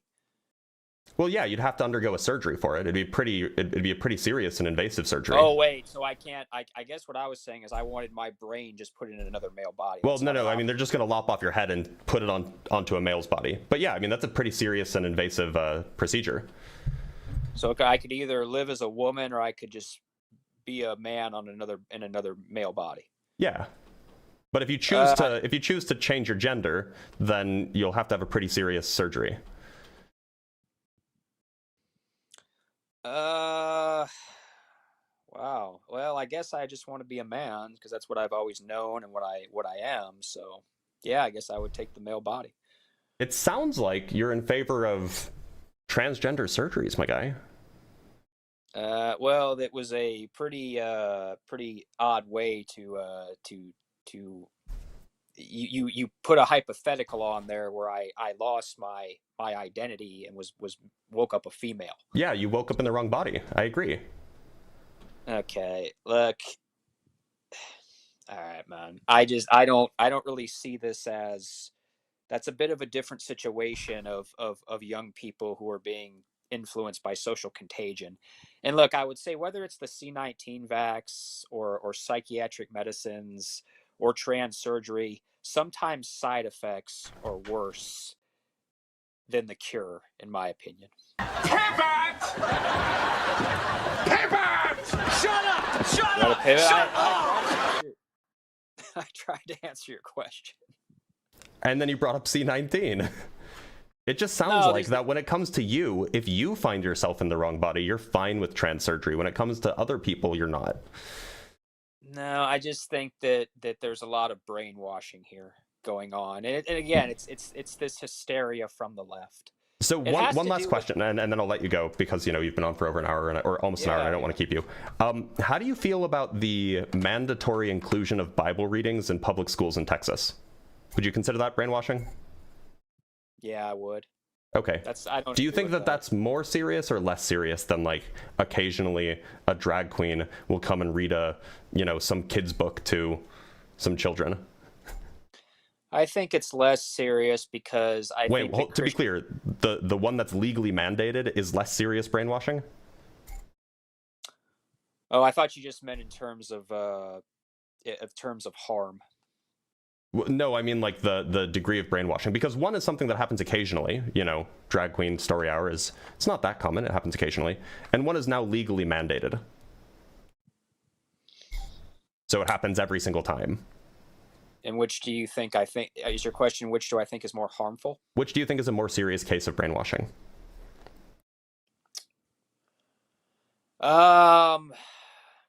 I don't consider, and maybe I don't really consider Christianity to be a serious form of brainwashing because I think it serves as a moral foundation of Western civilization, along with the Enlightenment. And that's I get your point. I don't like the mandating part. So in that aspect, it's literally indoctrination, though, right? It's inducting children into a religious faith. The mandated by law. I agree. The mandating part, I don't like. I agree with you on that. So it sounds like that's actually like a serious legal thing that we should fight against, and we shouldn't really be wasting our time fighting against drag queens occasionally reading to kids. Look, I'm not so wait, in Texas this is a thing that happened. Look, I disagree with that because I agree with the separation between church and state. So I agree with you there. I can just show you, by the way. You can look it up yourself too. I would recommend you check out James Lindsay. If he's a mathematician writing about gay folks, I'm not going to, because it's kind of the last completely thing I'll irrelevant. say, man, is that you're a very intelligent man. Postmodernism, the Frankfurt School, Hollywood, Look, TV is called programming for a reason, Dr. Blitz, and there's been a hysteria created. Wait, around do you think it's because of brainwashing is why they called it programming? TV? Yeah, program. No, Look, it's not because of that. It's because you had to program the television. Hollywood. You don't think that Hollywood has really shaped our culture? That young people think that the way they do because of like Hollywood. You don't think that's an influence? Do you really not? Hollywood absolutely influences people. Yes, it does. Can you name one major film in the last, I don't know, 10 years? Let's say 2 major films that glorifies trans folks? Because I can't think of any. There might be some, but I can't think of any. That movie with Tom Hanks, Mr. Otto or something. Look, I'll give you some. I've never even heard of that movie. Look, man. I'll give you some movies where this stuff's. Now, on the other hand, can you think of one major movie in the last 10 years, 2 major movies in the last 10 years that glorifies American, the American military-industrial complex, perhaps? Yeah, I'm sure there is. What's like? Yeah, there's like dozens, perhaps hundreds. So, like, do you think that Hollywood is really brainwashing people to be trans? Or are they brainwashing people to be grunts to go, serve in the forever wars of our MAGA leader?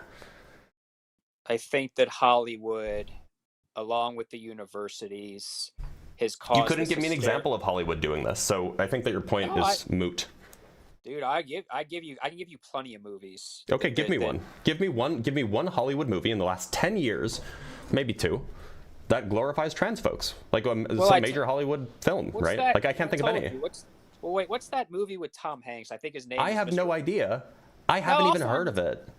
I'll find the title or hang on. I think it's called like Mr. Otto or some shit. I don't know. You don't even know what it's called. Clearly, it can't have been a major Hollywood film. Off the top of my head, man. But how about that series Queer as Folk? How about that? I've never even heard of that. Is that a Hollywood movie? It's a series on Showtime from about 20 years ago. It's called Queer as Folk. Okay, so the one example you can come up with is not Hollywood. It's not a movie. That's Hollywood. And to be clear, it's not even from the last decade. That is Hollywood. That is Hollywood. Dean's in here. He's asking about that I should ask you about black folk. I've already spoken with John Stone about black folk, and we've already established that he's anti-science in that regard. No, there's no anti-science there. By the way, Queer as Folk is 26 years old. Yeah, it's not Hollywood. It's British, dumbass. That's not British. It was a series. Queer as Folk is a British TV show. It was on Showtime. It's not British. That doesn't make it Hollywood. That's okay, man. How about the movie? Oh, apparently there was an American version. It was based on a British show. Yeah, fucking bring Dean up. You always.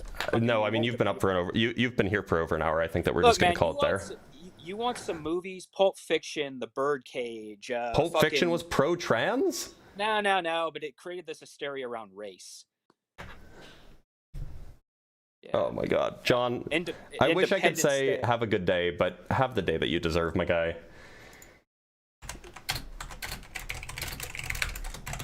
What a guy! What a guy!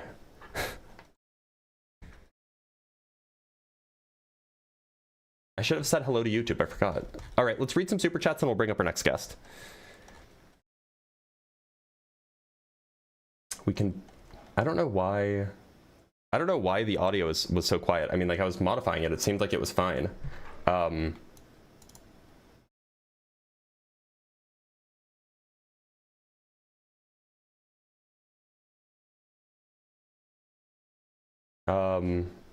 Yeah, it's weird. Was the audio really that bad? Because like on my end, the TikTok audio was pretty normal. Well, hopefully the clip on YouTube won't be horrible audio. All right, let's read some super chats really quick. Guest was really quiet. So strange because he was almost blowing out the mic at points. Well, we'll see. I can always adjust the audio. So from Pat in the chat with $2, following caller logic, osteoarthritis is a PSYOP. True, it is a PSYOP actually. In fact, generally, arthritis more generally in bone structure is definitely a PSYOP. From Orion Cooper with the $2, this guy is brainwashed by right-wing nonsense. I agree he is. From Dr. Pizza MD with the $2, is the radical indoctrination in the room with us? It never is. It never is. From Papa Butters, Yahtzees are a cancer. Yeah, agreed. From Don Craig with the $5, Lucy Darling is a drag queen. Women can be drag queens. That's true. Also, women can be drag kings, which is based and fun-pilled. From Moondog with the $1, thank you so much. And from Papa Butters, I already read that. From Dr. Pizza MD with the $5, why is it that only closeted weirdos think that you can be turned gay? It's a conceptual issue for them, right? From Christopher Sanford with the £5, this is what happens when someone gets their worldview from Jordan Peterson during his brain damage era. I think that's what happened. I think that's what caused the far right, or the shift in the far right amongst teenagers, because Jordan Peterson has always been good at speaking to teenagers, which is a little concerning, but fine. But there was a period of time where he was having serious mental health issues and people were still listening to him. From 49 Perfects, here's $5 for exposing that this guy is projecting his personal bedroom feelings with his mother onto trans and drag people. Yeah, maybe it was Freud's fault. Maybe it was all Freud's fault. From Pat in the chat with the $5, caller, regarding World War II, I'm on the side of allies. Also, caller, shouldn't neo-Yahtzees have free speech? Yeah, right? Like, look, I'm generally in favor of free speech if that speech I think is going to be valuable for society, if I think it's worth talking about. I don't think that it's worth talking. I don't think it's worth hearing from neo-Nazis. From Orion Cooper with the $2, James Lindsay is more a Nazi than a mathematician. Okay, yeah, noted. And from Clems with the 50 Canadian dollars. Thank you so much, Clems. That's very, very meaningful. I do appreciate you, and it helps support live streams like this. So thank you so much. All right, let us bring up our next guest. I don't know why the audio was so tricky today.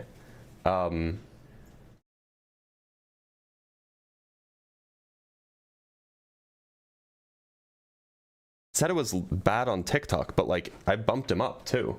So hopefully it won't be so bad everywhere else. It was just like people, like his audio was quiet or something. All right, let me make sure that we don't have, okay, so we have PP Dog the Noodle Dog with a name like that. Hey. How could this go wrong? PP Dog the Noodle Dog, how's it going? Hello, I'm good. How are you? I'm doing all right. PP Dog the Noodle Dog, how old are you? I'm 16. You can't be here then, I'm sorry, bud. All right, let's bring up Prince of Persuasion. Prince of Persuasion, how's it going? Hello, how's it going? Doing all right. Prince of Persuasion, would you consider yourself MAGA?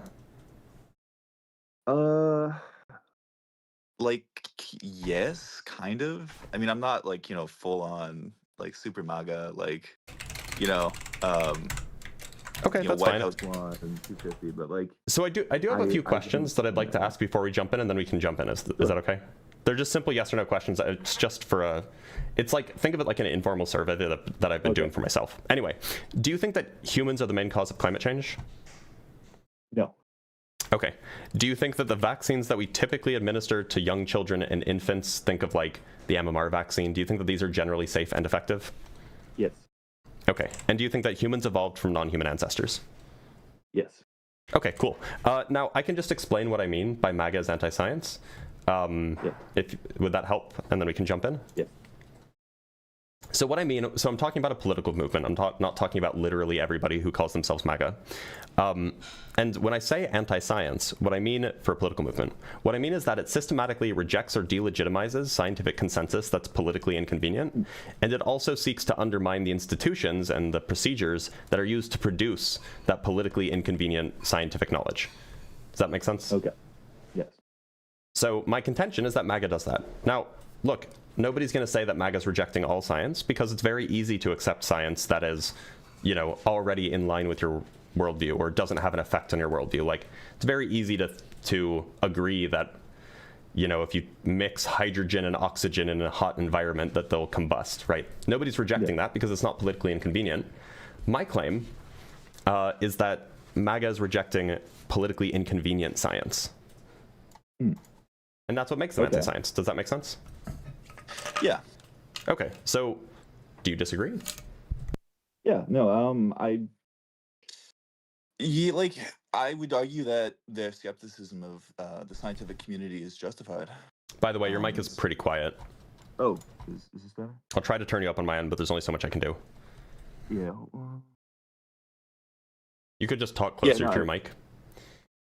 Is this better? Still pretty quiet. Okay. I might not be the best guess that's for good. you. I don't know what that is, but that's good. Wonderful. Okay, hopefully great. this does. Oh yeah, no, like is MAGA anti-science? I would argue like not really. I mean, what I'm trying to say is that power has kind of corrupted science, and I feel like the skepticism, the sort of peasant skepticism that MAGA has towards science is justified. Like, okay, if you well, want to talk look, about, I'm to be clear, I'm not making a normative claim here. I'm not saying that you should or shouldn't be anti-science. I happen to hold the position that you should be pro-science and you shouldn't be anti-science. But like, I'm not making the claim here. It just sounds like you're agreeing that MAGA is anti-science. You just think it's a good thing. well, they're not anti the scientific method, but they're anti. That was the background isn't MAGA is anti-scientific method, right? I gave the definition and of what I mean by anti-science. Okay. And I don't know. Do you think that it's a bad definition? Well, I mean, like I don't think it's fair to monopolize science with the term science. What? Well, like you're monopolizing monopolizing the word science with the term science.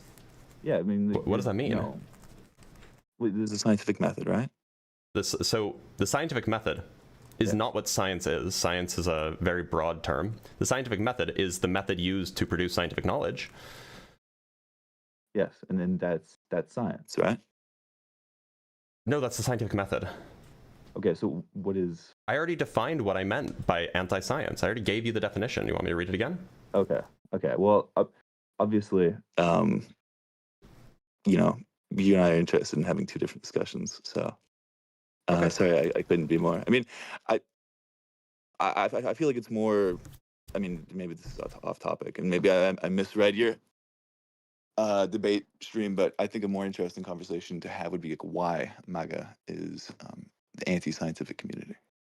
Oh well, I mean, like that is perhaps an interesting conversation to have, but if we agree that MAGA is anti-science, then we're in agreement. Yeah. Well, I mean, because the science in this case is flawed. I mean, the whole COVID-19 debacle. Okay, so you're just doing the anti-science here, which fine. If you want to be anti-science, you can be. I just think that most people are not interested in being anti-science. So. Yeah, well, I think that they're going to increasingly be because, fundamentally, if you're the whole structure that is used, to produce science is corrupt and it is failing. Yes, they will increasingly become these sort of radicalized peasants. And okay, do you think on what grounds do you think that the method that we use to produce science is corrupt and failing? Well, not the scientific method, but the whole university. Well, the structures, systems. let's say. Yeah. On what grounds do you have for thinking that these are that this is corrupt and failing? What do you think that power corrupts people? Do you think that power? I don't know what you're doing to your mic, but it sounds like on the one hand you're talking into a pillow, and then you sound extremely clear 5 seconds later.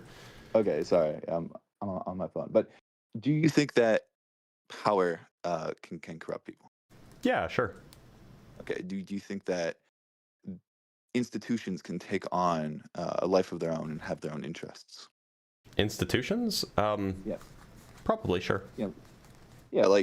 Anyways, my viewpoint is that essentially, because this institution has been pretty much left to its own devices. Which institution? Science. Let's say the university system more broadly, but I mean, we could borrow. What is happening with your audio? Is this better? Well, it's fine, but then sometimes it just sounds like you shove your microphone into your belly button. Yeah, sorry. Sorry.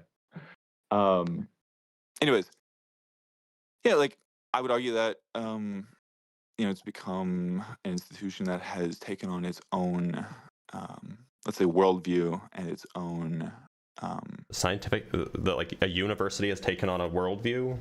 Is that No, what? There's a, let's say, academia broadly. Academia broadly is not an institution. I would disagree on that. I would say that they're absolutely. I mean, the whole. It's just like, not right. Like there is no academic. There's no academic association. There are many academic associations. So there is no broad academia.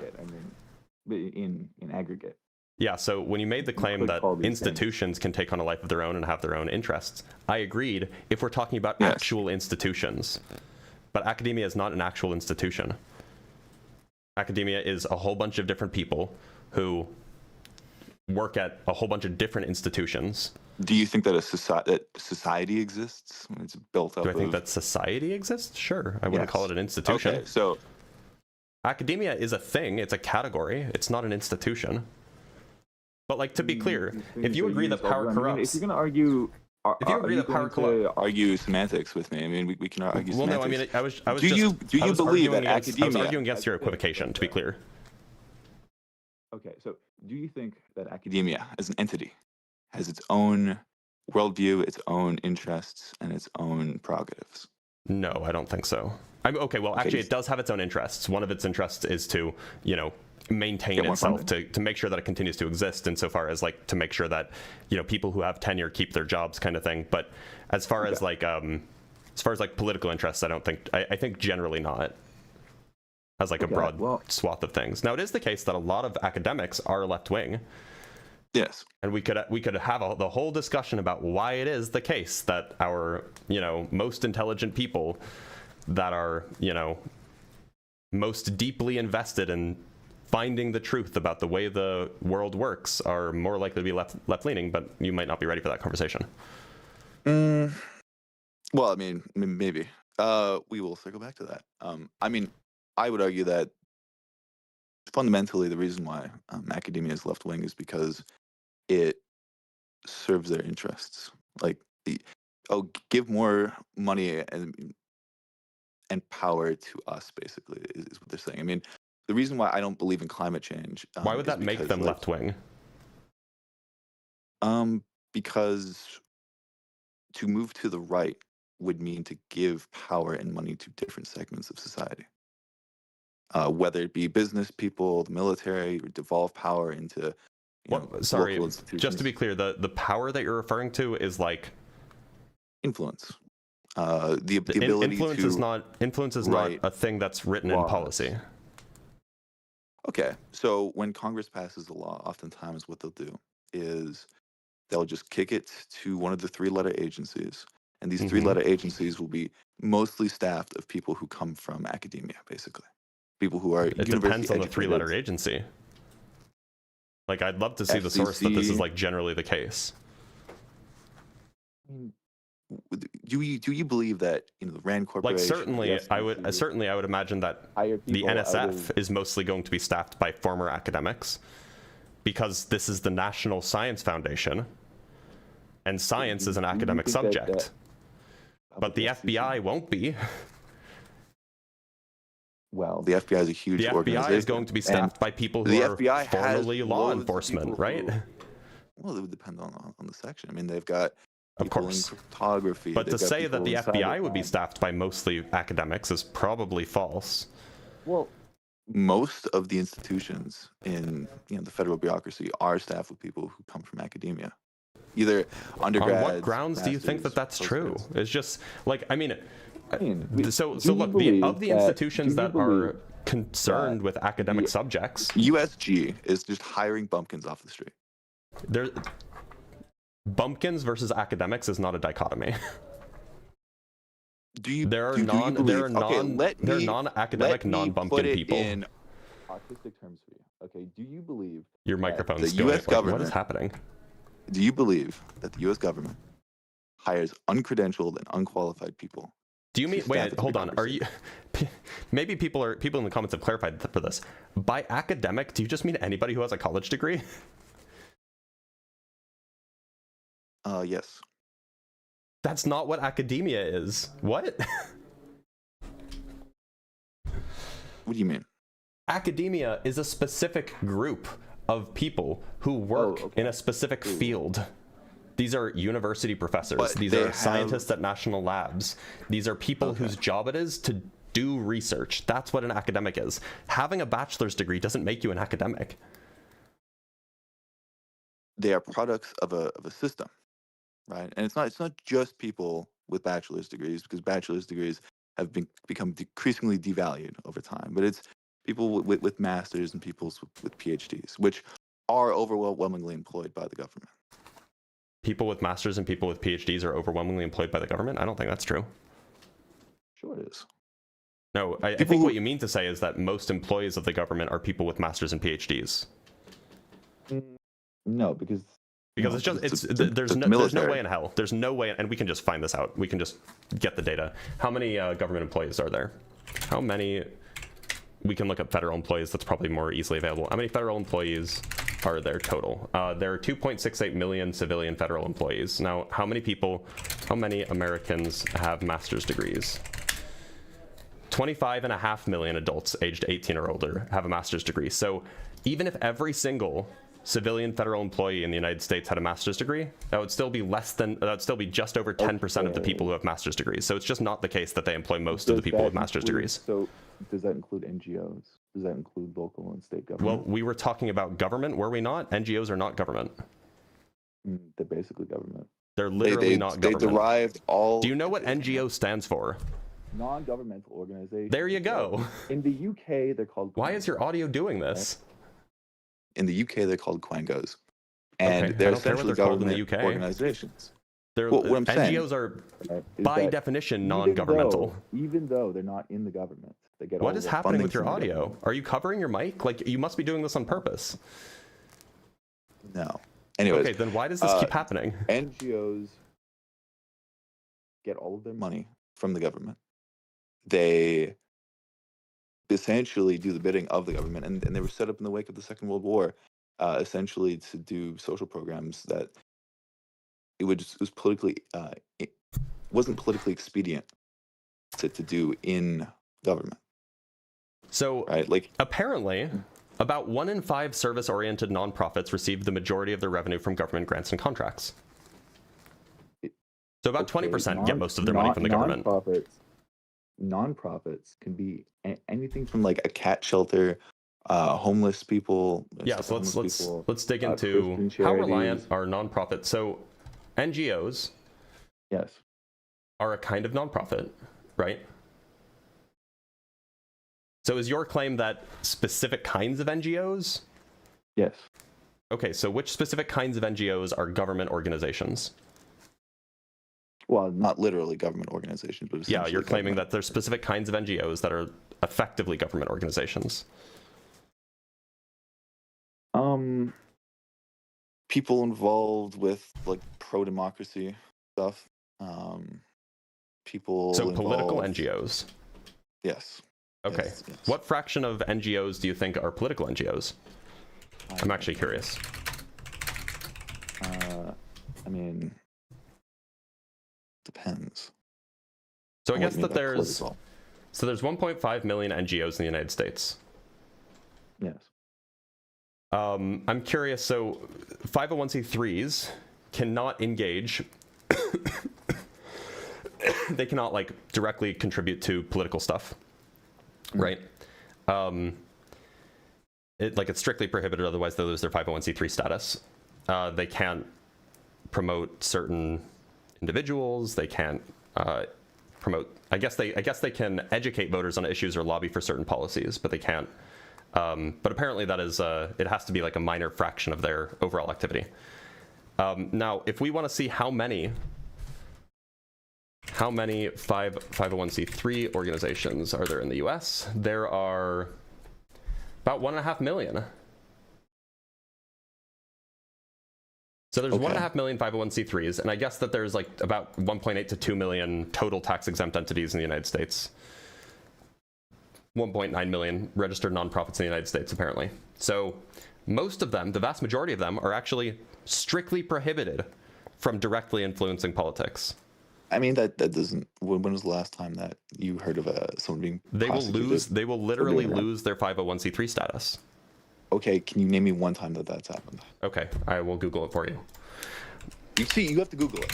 I mean, besides, I'm not an expert on 501c3s. We are. But look, the only reason I've been Googling this is because the first thing that you said seemed I was very, very skeptical of it. And ever since then, ever since I've been, fact checking you live, basically everything that you've said has been demonstrably false, like by the numbers. So like, what do you mean? Well, no. Your claim that like the government employs the majority of people with masters and PhDs, that's false. The claim that the majority of I never made that claim. I'm sorry.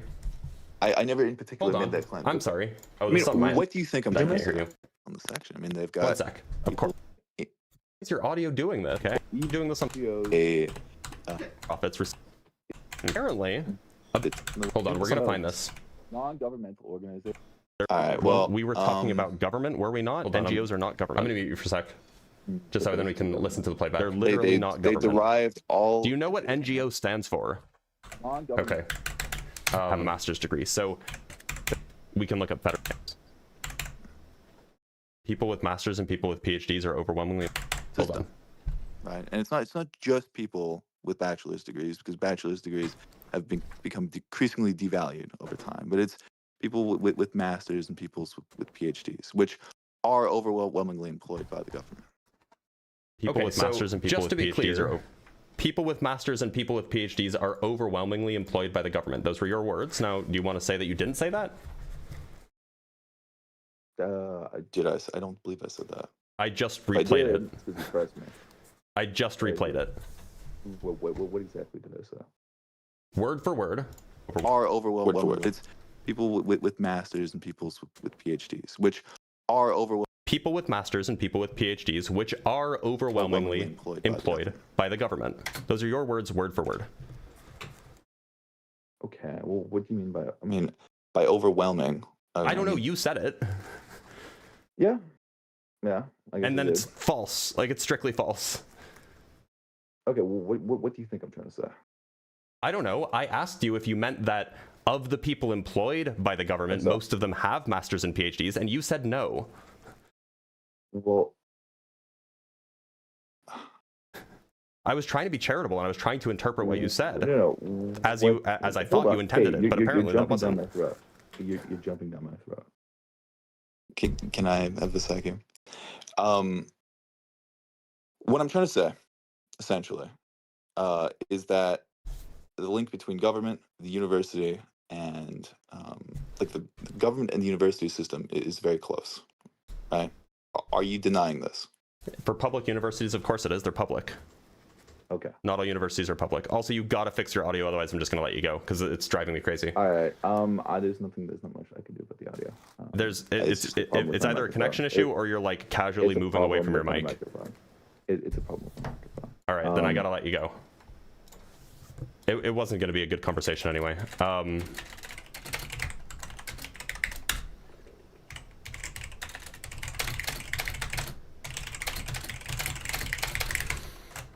All right, let's hydrate. Gotta hydrate first.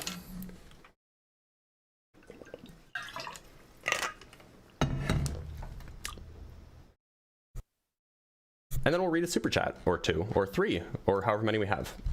From Binary Ghosts with the $5, people can only be turned gay in the month of June. Oh, true.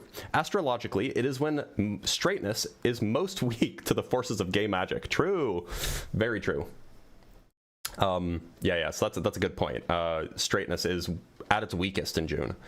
From Kurt Fell with the $10, Dr. Blitz, I make a joke where I ask you my medical problems. I hope it doesn't bother you. I want to start asking Ems about physics questions. You can make the joke, but it's often hard to tell if it's a joke or just somebody who's not reading properly or doesn't know the word physicist. From Kurt Fell with the $5, sorry, Dr. Ems. True, it is Dr. Ems. We have $2 from Andy Cutright. They are products of a system. Folderol. Drink. I don't understand that at all. Is there a reference here that I'm missing? And from Opto Poppet with the $20, which is very generous, thank you so much. According to this caller, we shouldn't hire people with demonstrated thinking ability to make decisions that affect millions of people. We should instead hire the lowest common denominator based purely on vibes. Yeah, so there was a caller that was making that argument last week, which was a crazy thing to say. And from Andy, oh no, that was a repeat. From Dr. Pizza MD with the $5, big academia framed him by making him say that earlier. True. In fact, he was brainwashed. It was corrupted. Blancs with the $5 says, what do you mean when I said blank is crazy word? Yeah, he said it. I didn't say it. He said it. What happened? What was going on? All right, let's bring up a guest from TikTok. Let's bring up Marcus.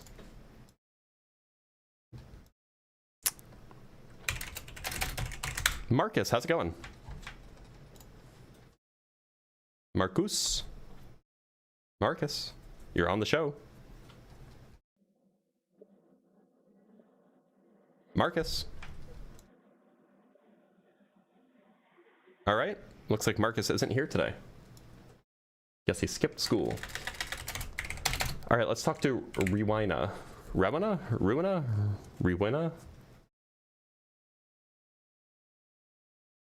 Marcus Polo. That's funny. More like he missed the Marcus. You guys are funny.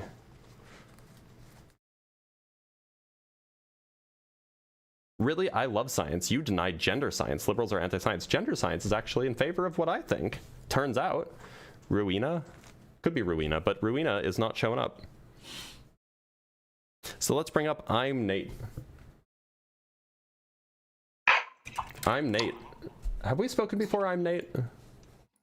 I've tried to speak with you in the past, but I don't know if I've ever had a chance. I think I've just spoken with people whose name is like Nate or Nathan before, so I might just be getting confused with that. So, Nate, are you MAGA?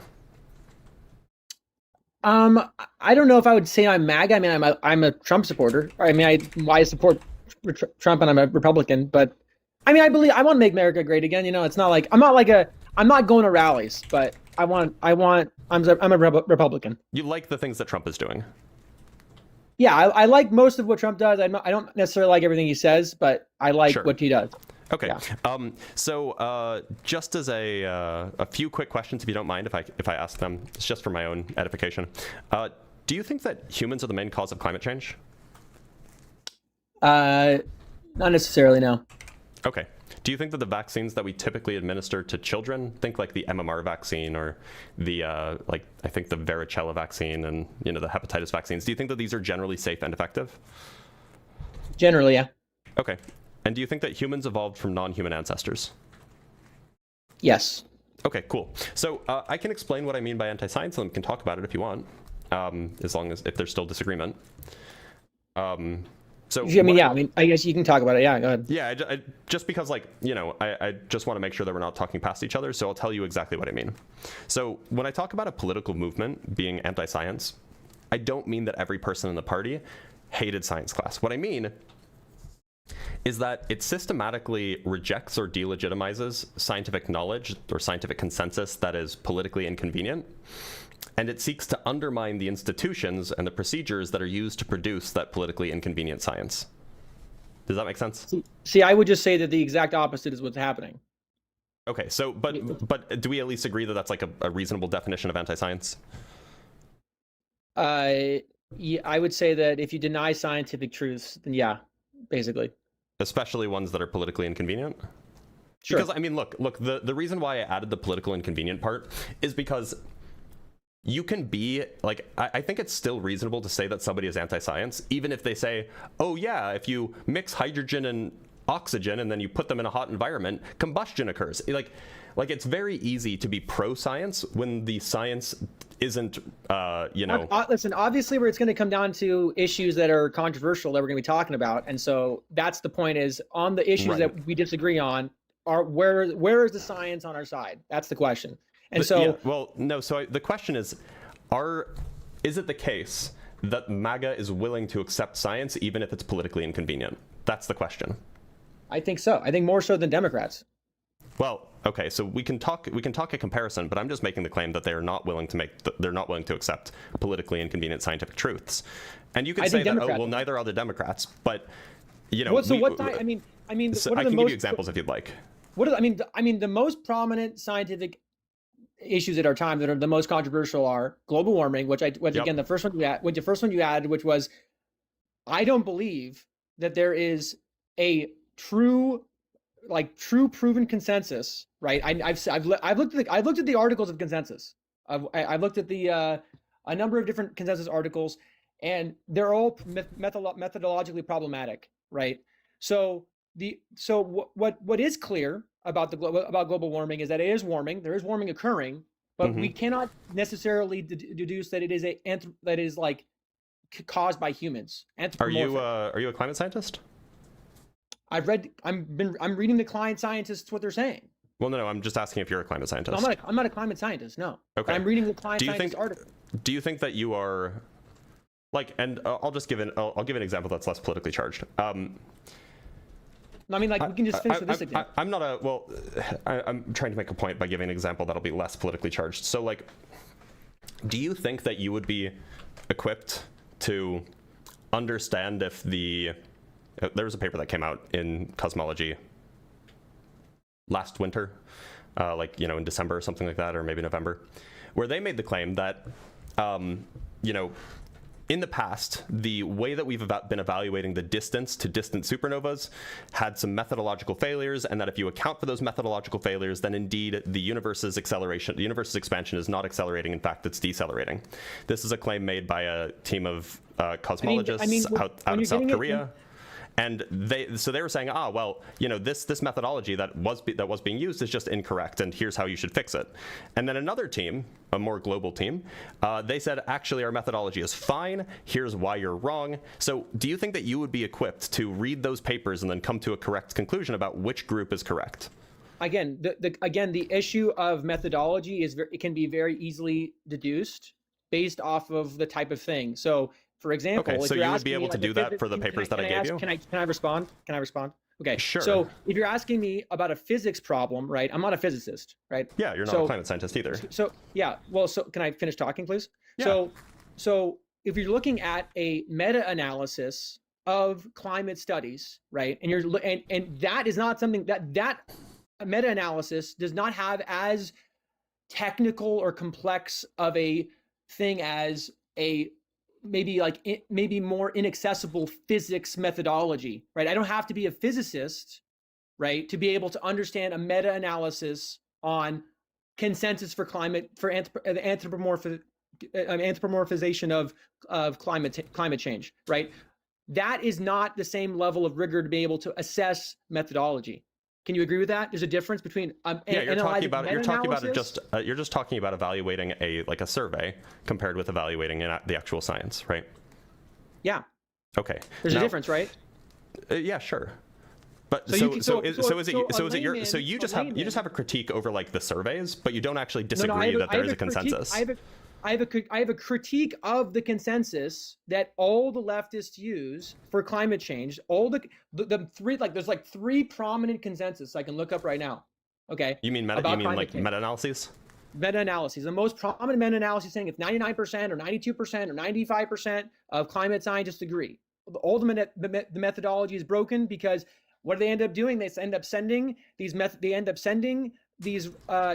surveys to a bunch of different climate scientists, and then they only take the ones that respond to. So they say, hey, how is that flawed? Because there's other climate scientists that won't make a claim. And they say that, so they'll say 95%. Because that's what's in the study. You can look at the methodology. Well, wait a minute. So if they didn't respond, how do you know that they're not making a claim? No, they're not making the claim. I'm telling you what they're doing. They're not making the claim. They're asking. Just to be I'm clear, telling you the methodology. I'm just curious here. How are you supposed to figure out what the consensus is? Because the consensus amongst people, even if some people won't respond to a question, how are what are you supposed to do? You couldn't say, right? If you asked 1,000 climate scientists and 100 get back to you. Yep. And of those 100 that get back to you are saying that it's man-made caused. You only have the consensus of the 100 that applied. The other 90 didn't want to be able to respond because they have climate research, they have their opinion, but they're not willing to say that they believe that it's anthropomorphic. How do you know that that's why they're not responding?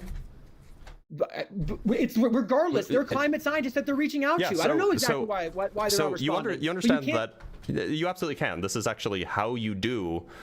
This is how you come to conclusions about large populations, even with a smaller sample size. That's totally No, fine. it's not smaller sample size. What do you mean? Of course it is. 100 is a smaller sample size than 1,000.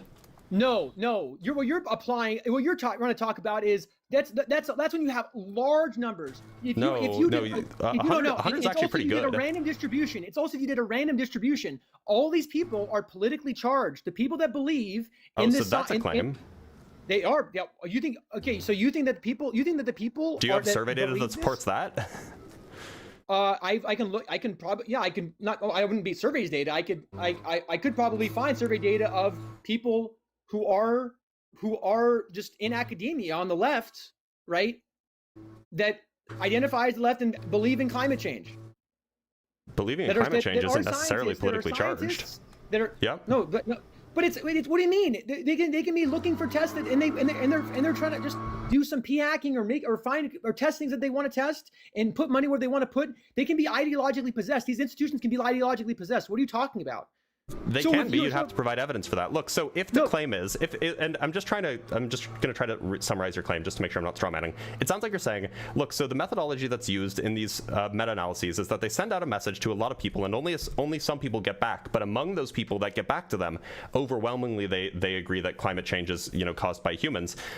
It sounds like you're saying that that's not a valid way of collecting data. That's not a valid way of coming to conclusions about larger populations. It isn't valid if I have a sample of climate scientists that I am trying to reference and then saying only the ones that got back to me 98% said that. Yeah, that's a totally valid. Okay, that's a totally valid conclusion. But that's not the consensus because the consensus is actually greater.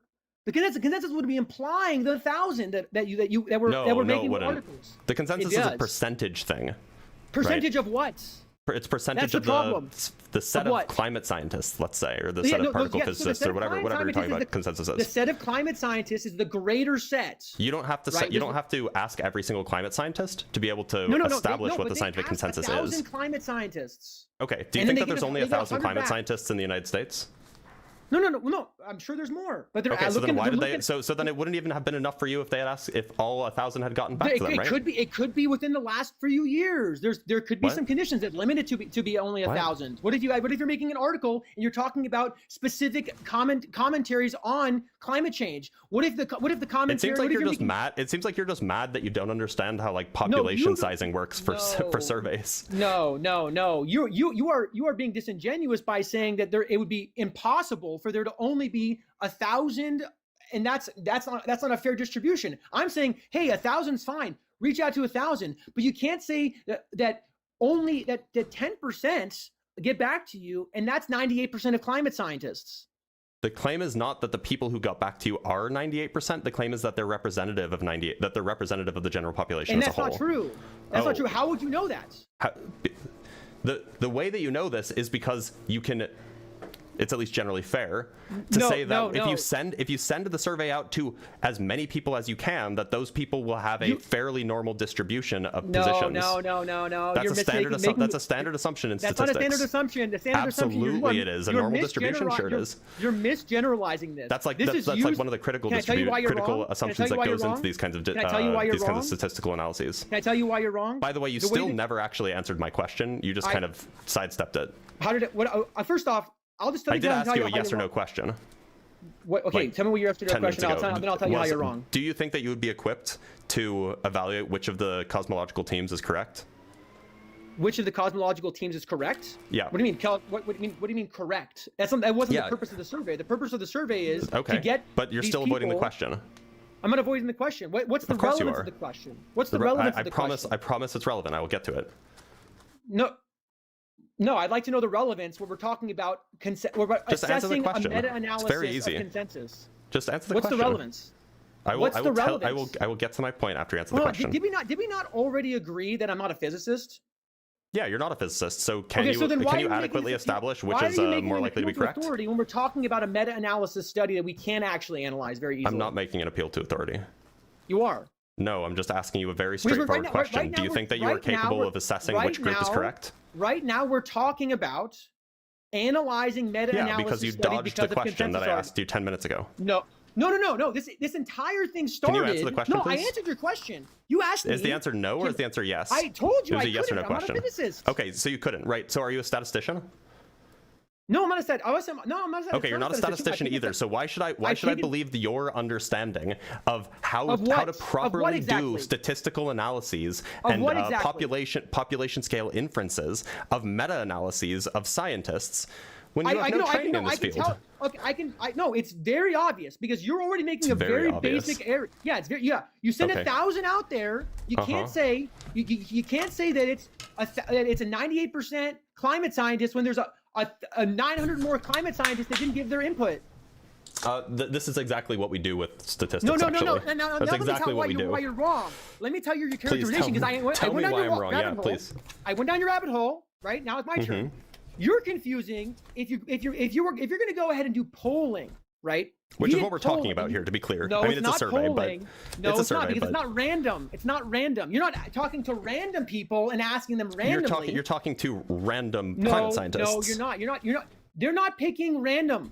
They're picking random climate scientists, or are you telling me that there was a bias in the selection group that they heard from? No, let me draw the analogy to that would be actually I'm just asking a very simple question. So in the particular meta-analysis you're referring to, in the particular meta-analysis that you're referring to, did they send the survey out to specific climate scientists, or did they just send it out to as many climate scientists as they could? It depends on this. They're all different. But fundamentally they're all followed in the same trap of sending a bunch and then only It's not a trap. That's normal. It isn't normal. It's very normal. It's not normal. It's very normal. I'm telling you why it's not normal. I'm telling you right now why it's not normal. Tell me why it's not normal. You keep interrupting me. So when you have polling data, right? It's random. Okay? So if I had like 1 million people and I call 100 random people, I can make a thing. I can make a model that says, okay, I called 100 random people. This is what it was last time. This is what it was. This is what maybe this time. I can make generalizations about the greater picture.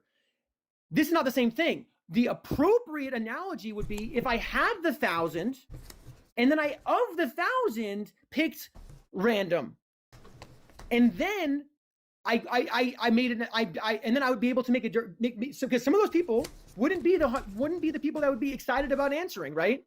The random people. Well, it seems like we don't have any information about why they didn't answer at all. No. We don't have any of that information, right? No, that's not necessarily true because I believe we have information about that? I believe that you could look at what they say, and I believe that you. I thought they didn't answer. No. Again, can I talk? You're interjecting. Sure, I'm just trying to understand what you said. By the way, what's the name of the study? Just so then we can pull it up, so we have something to reference. I mean, I'm just going to Google all the climate change ones. I think the Cook one is the most obviously broken one. Okay, let's pull up that one.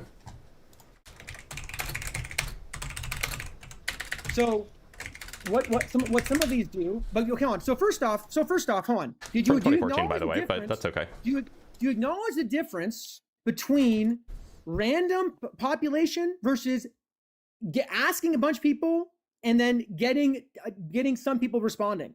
Do you see the difference? The typical understanding amongst people who conduct these surveys is going to be. I'm going to answer your question. No. Do you see the difference? Yes or no? Do you see the difference? I think it's a category error. No. I think that this is. It absolutely is. It absolutely is. No. Do you see? Okay. No, I don't think so. I don't think so. No. There's no difference. I mean, obviously there are different qualities of people. Like random people are going to have a different set of characteristics than. Repeat what I said just to clarify. You're asking whether or not there's a difference between sampling a random part of the, say, American population as opposed to just sending 1,000 emails to climate scientists and only 100 answering. You're asking whether there's a difference there. There's no difference there? No, but qualitatively, no. If you send out a survey to 100,000 Americans, I'm explaining. I'm explaining. I'm right now. You just gotta not cut me off. Yeah. Go ahead. The irony, right? So if you send out 100,000 surveys to Americans and you only get 2,000 respondents, that's the same thing as sending out 1,000 surveys to climate scientists and only getting 100 respondents. Like it's the same thing fundamentally. No. Because how are they different? How are they distinct? What's the distinction feature? Because if you call random ones, if you had 1 million people, right, in a town, and you called a bunch of people, right, random people, the appropriate analogy then, right, the actual appropriate analogy to this Cook scenario would be you don't just send 1,000, right? of the 1,000, you pick which ones you want to pick, right? Randomly, you pick a smaller subset, maybe 100, right? What? You only pick 100 because that's what they did. No. You're not picking the 100. The 100 are picking themselves to be able to self-report back. Wait a minute, That's hold the on. difference. So look, when you do a survey of the general population, you're not going to send out the survey to all 340 million people in the United States. You're going to pick randomly, say 10,000 people in the United States that from, you have a list and you're just going to randomly generate people from wherever. It's just completely random, at least. Who is picking? Who is picking? Probably a computer. Okay, so a computer is randomly picking who randomly select. I mean, this is a hypothetical. Like it's more sophisticated than this, but this is a hypothetical. So, of the 340 million people, you pick out 10,000 randomly, and of those 10,000, you send all of them a survey. Now, most of the time, people don't respond to surveys, and so maybe you only get 1,000 back. Now, sure, you can still infer plenty of stuff about the entire population from that 1,000 people. Map that scenario to the actual scenario. Now, how many climate? Let's do it. You're not mapping it correctly. I'm about to. Give me a sec. How many climate scientists are in the U.S.? So there are. Look at the Cook one. Look at the Cook one. Hold on, chill. So apparently, at least according to AI, who knows if that's trustworthy, but there are roughly 10 to 20,000 scientists who are involved in climate science research, right? Strictly speaking, there are 10,700 atmospheric scientists and meteorologists. So let's just take that 10,000 number. So you take that list of 10,700 people, according to AI. We'll just assume it's true for now. And you only send out, from that list of 10,700 people, you let your computer pick 1,000 at random. So you send out surveys to 1,000 of those 10,000 people at random. That would be akin to, from your list of 340 million people, sending out a survey to 10,000 at random. And then, of those 1,000 people who you sent the survey to, the people who respond is an even smaller group. In the same way that even if you send out 10,000 surveys to random Americans, even if only 1,000 respond, you can still learn something. So the point is that even if you only hear back from 100 of these people, you can still make inferences about the wider population based off of the response of those 100 people that chose to respond for whatever reason. That's exactly what we do in large-scale surveying of the general population, and it's totally fine to do as far as small-scale, like surveying of atmospheric scientists, for example. No, I don't believe so because it's who's picking it. It's who's picking it. Who's picking the first 1,000 or who's picking the 100? What I'm saying is that there are so first, it's a small subset, like this is like the distribution laws, right? That we're talking about are like many orders of magnitude. It's like. For you to be able to try to like map on that order of magnitude of what the models are to like a 10,000 model size, I don't even think that holds true. Okay, this is just demonstrating what you agreed to earlier, which is that you're not a statistician. But okay, go ahead. Okay. So do you think that the law of large numbers apply to the large of large numbers are more strong with more numbers or more strong with less numbers? If you're referring to the tendency that distributions tend to become normal distributions when you have sufficiently large populations and sufficiently many variables, that's not the law of large numbers. It's I think it has Gaussian. Well, there's another name for it, but if you're referring to just that, which law of large numbers are you referring to? Because the one that I just mentioned is not the one that's used to describe Gaussian distributions. I'm saying if you have a larger population set, right, that you're working with, right, versus a smaller population set, you can more easily make the central limit theorem. That's what I was thinking of. Yeah, go ahead. Sorry. You can more easily make generalizable statements with random sampling. Compared to a smaller set. So it's not about the size of the population. It's about the size of the sample. Right. So like whether or not you have a sample size that's 100 million, or whether or not you have a population that's 100 million or 100,000, if your sample is say 1,000, then your standard deviation is going to be roughly the same in both cases. No, I think the larger your number is, right? The larger the total set is, you could have a dramatically less, exponentially less relative to 10,000, right? So for example, if how many people do they ask in nationwide polling? How many people are they asking? I think it very very much depends on what they're polling. I've seen polls that have like sample sizes of like less than 10,000 people. They could have hundreds of people. They could have less than 1,000 people. Yeah. So they're getting nationwide. Do you understand how you can approximate the standard deviation, the standard error size for a given sample size? Do you know how to do that? I'm saying that the larger number makes the smaller number makes that more easy to do. That's if you have not a true. smaller set, You should take a stats class. 100%. That's no. So you're saying it's just not true. So you're saying that a larger set.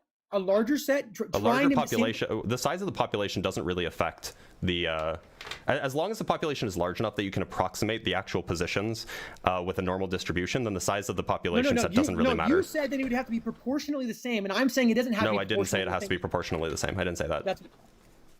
You don't think it has to be proportionally the same? No, it absolutely doesn't. As long as the population is large enough so that the distribution approximates. It has to be large enough. Hey, Nate, I'm talking.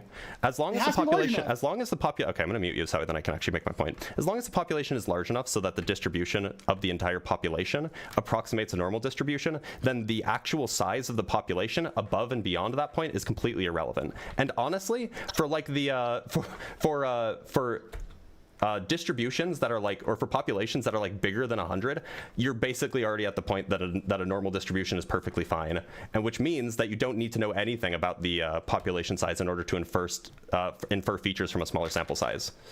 Like this is just stuff that like you should learn. So if I ask unfortunately, ChatGPT, because you don't know it, it's just the case that you're coming to incorrect conclusions, which is exactly what I advise against, by the way. If you're not an expert in this field, you shouldn't be trusting your own guts, and instead should be listening to statisticians, for example. No, dude, the cook has been debunked. Okay, so I'm telling. By who? Wait, by who? By ChatGPT? I mean, again, do you think that ChatGPT is not a reliable source? I mean, it's definitely not a debunker. ChatGPT can often give you reliable sources because it looks up reliable sources. Are you a statistician or no? I'm a physicist, so part of our training is in statistics. Okay, hold on. So who are you to be able to tell me that the statistical model? I have taken classes on this, right? I have too. You've taken classes on statistics. You've taken classes on experimental error analysis. So then, can you tell me how, if the general population can be approximated as a normal distribution, how do you estimate the size of the standard deviation given the sample size? There's a very straightforward formula for this. How do you do it?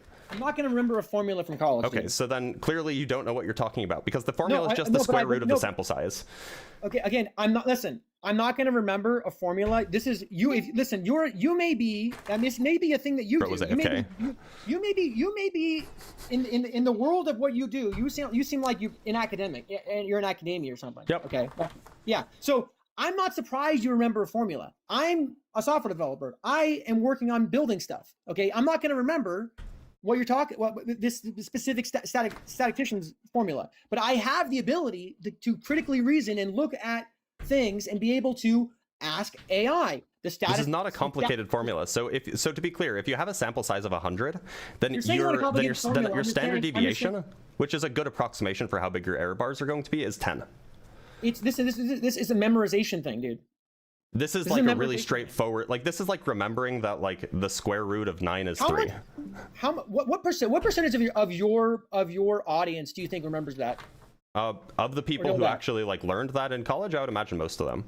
No, that's a joke. This is like a really this is like saying that you wouldn't remember the first. This is like saying what software what languages do you use? Like TypeScript, Rust, Go. Okay, did you take Java in college? When I was in college, I took Java. Okay. Do you remember how to, I don't know, could you do a Hello World program in C++? Off the top of my head, probably not right now, no. Oh, that's rough. I thought you were a software engineer. See out Hello World, you know? See, you remember C out, right? That's like this. That's like remembering what I'm talking about. It's not remembering like that. It is because it's literally one symbol. It's the square root symbol. One class over 10 years ago for me. I'm not gonna remember one formula, bro. Like let's Okay. Well, let's so not you could be have. facetious So here. what, to be clear, when you were looking into this deeply, like you claimed that you were, you should have stumbled upon this formula, right? You should have stumbled upon that there is a standard formula for the standard deviation for the size of a for a normal distribution. When I'm looking it up, I can go ahead and look it up. You know, and But then how I'm did going you to not come across this when you were doing your deep dive research? Again, it's not. Again, it's just going to go over my head when I'm not going to be focused. It's not going to be over your something head. I'm going to memorize. No, I'm not going to memorize it. I'm going to be like, okay, that's what this is. Well, That's when what I this is asked you it, I imagine that you would have been like, "Oh yeah, I remember looking into that. Let me go pull it up for you because I don't Dude. remember exactly what it is." Like, dude, like what is like? Do you see like how you're falling into the trap of the left by like projecting onto other people? This isn't projecting. You've self-admitted it. You are projecting right now. No, right now you are projecting what I should do in a given circumstance. Are you not? How am I projecting now. projecting typically implies that like I'm the one doing the thing that I'm accusing you of doing. That's typically what projecting is. But if by projection you just mean that I'm telling you what you should do, yes, of course. You're expecting, yeah. So it's not projecting. I expect you to be like intellectually honest when you're engaging in your research. No, yes. no. You didn't. It's not intellectually honest. That I have to know your thing. That I have to know your thing. Have you ever come across this formula before? I'm sure I've come across the formula before. Can you remember ever coming across it in your research and when you were looking into this deeply? Not off the top of my head, no. Okay, so if you don't think that you've ever come across this formula before, then why do you think that you've looked into it deeply when this is...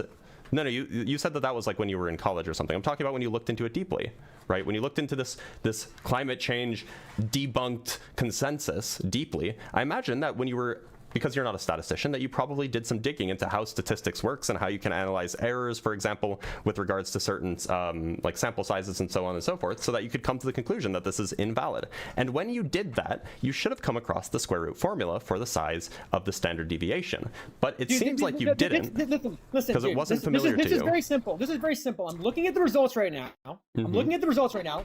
This is saying the question implies, right? The question implies to the climate scientists, asking them, do they endorse the notion that climate change is human caused? Wait, I'm sorry. Does the paper say the question implies? Yes. Or is this ChatGPT telling you this? Well, I can look at the paper right now. I'm looking at ChatGPT, but I can pull up the paper. Okay, hold on. I have the paper pulled up right here. I just want to see if, and you know, this is from 2014, but that's fine. I mean, this was the notorious paper for 99% consensus. Oh, well, I can show you something else that you might be interested in if you haven't updated your talking points since 2014, then you might want to. Here's another one. This paper is. I mean, are we gonna deviate? I thought we were gonna. No. We can. I just wanted to show you something in case you. So who was it? It was Cook Climate Science Meta-Analysis 2014. I can pull up the paper and we can just look at it. Okay, wait, yeah, that's not Cook. I'm sorry. How do you spell it? Is it C-O-O-K and no E at the end? I'm looking at Cook right now with. Oh, I see it here.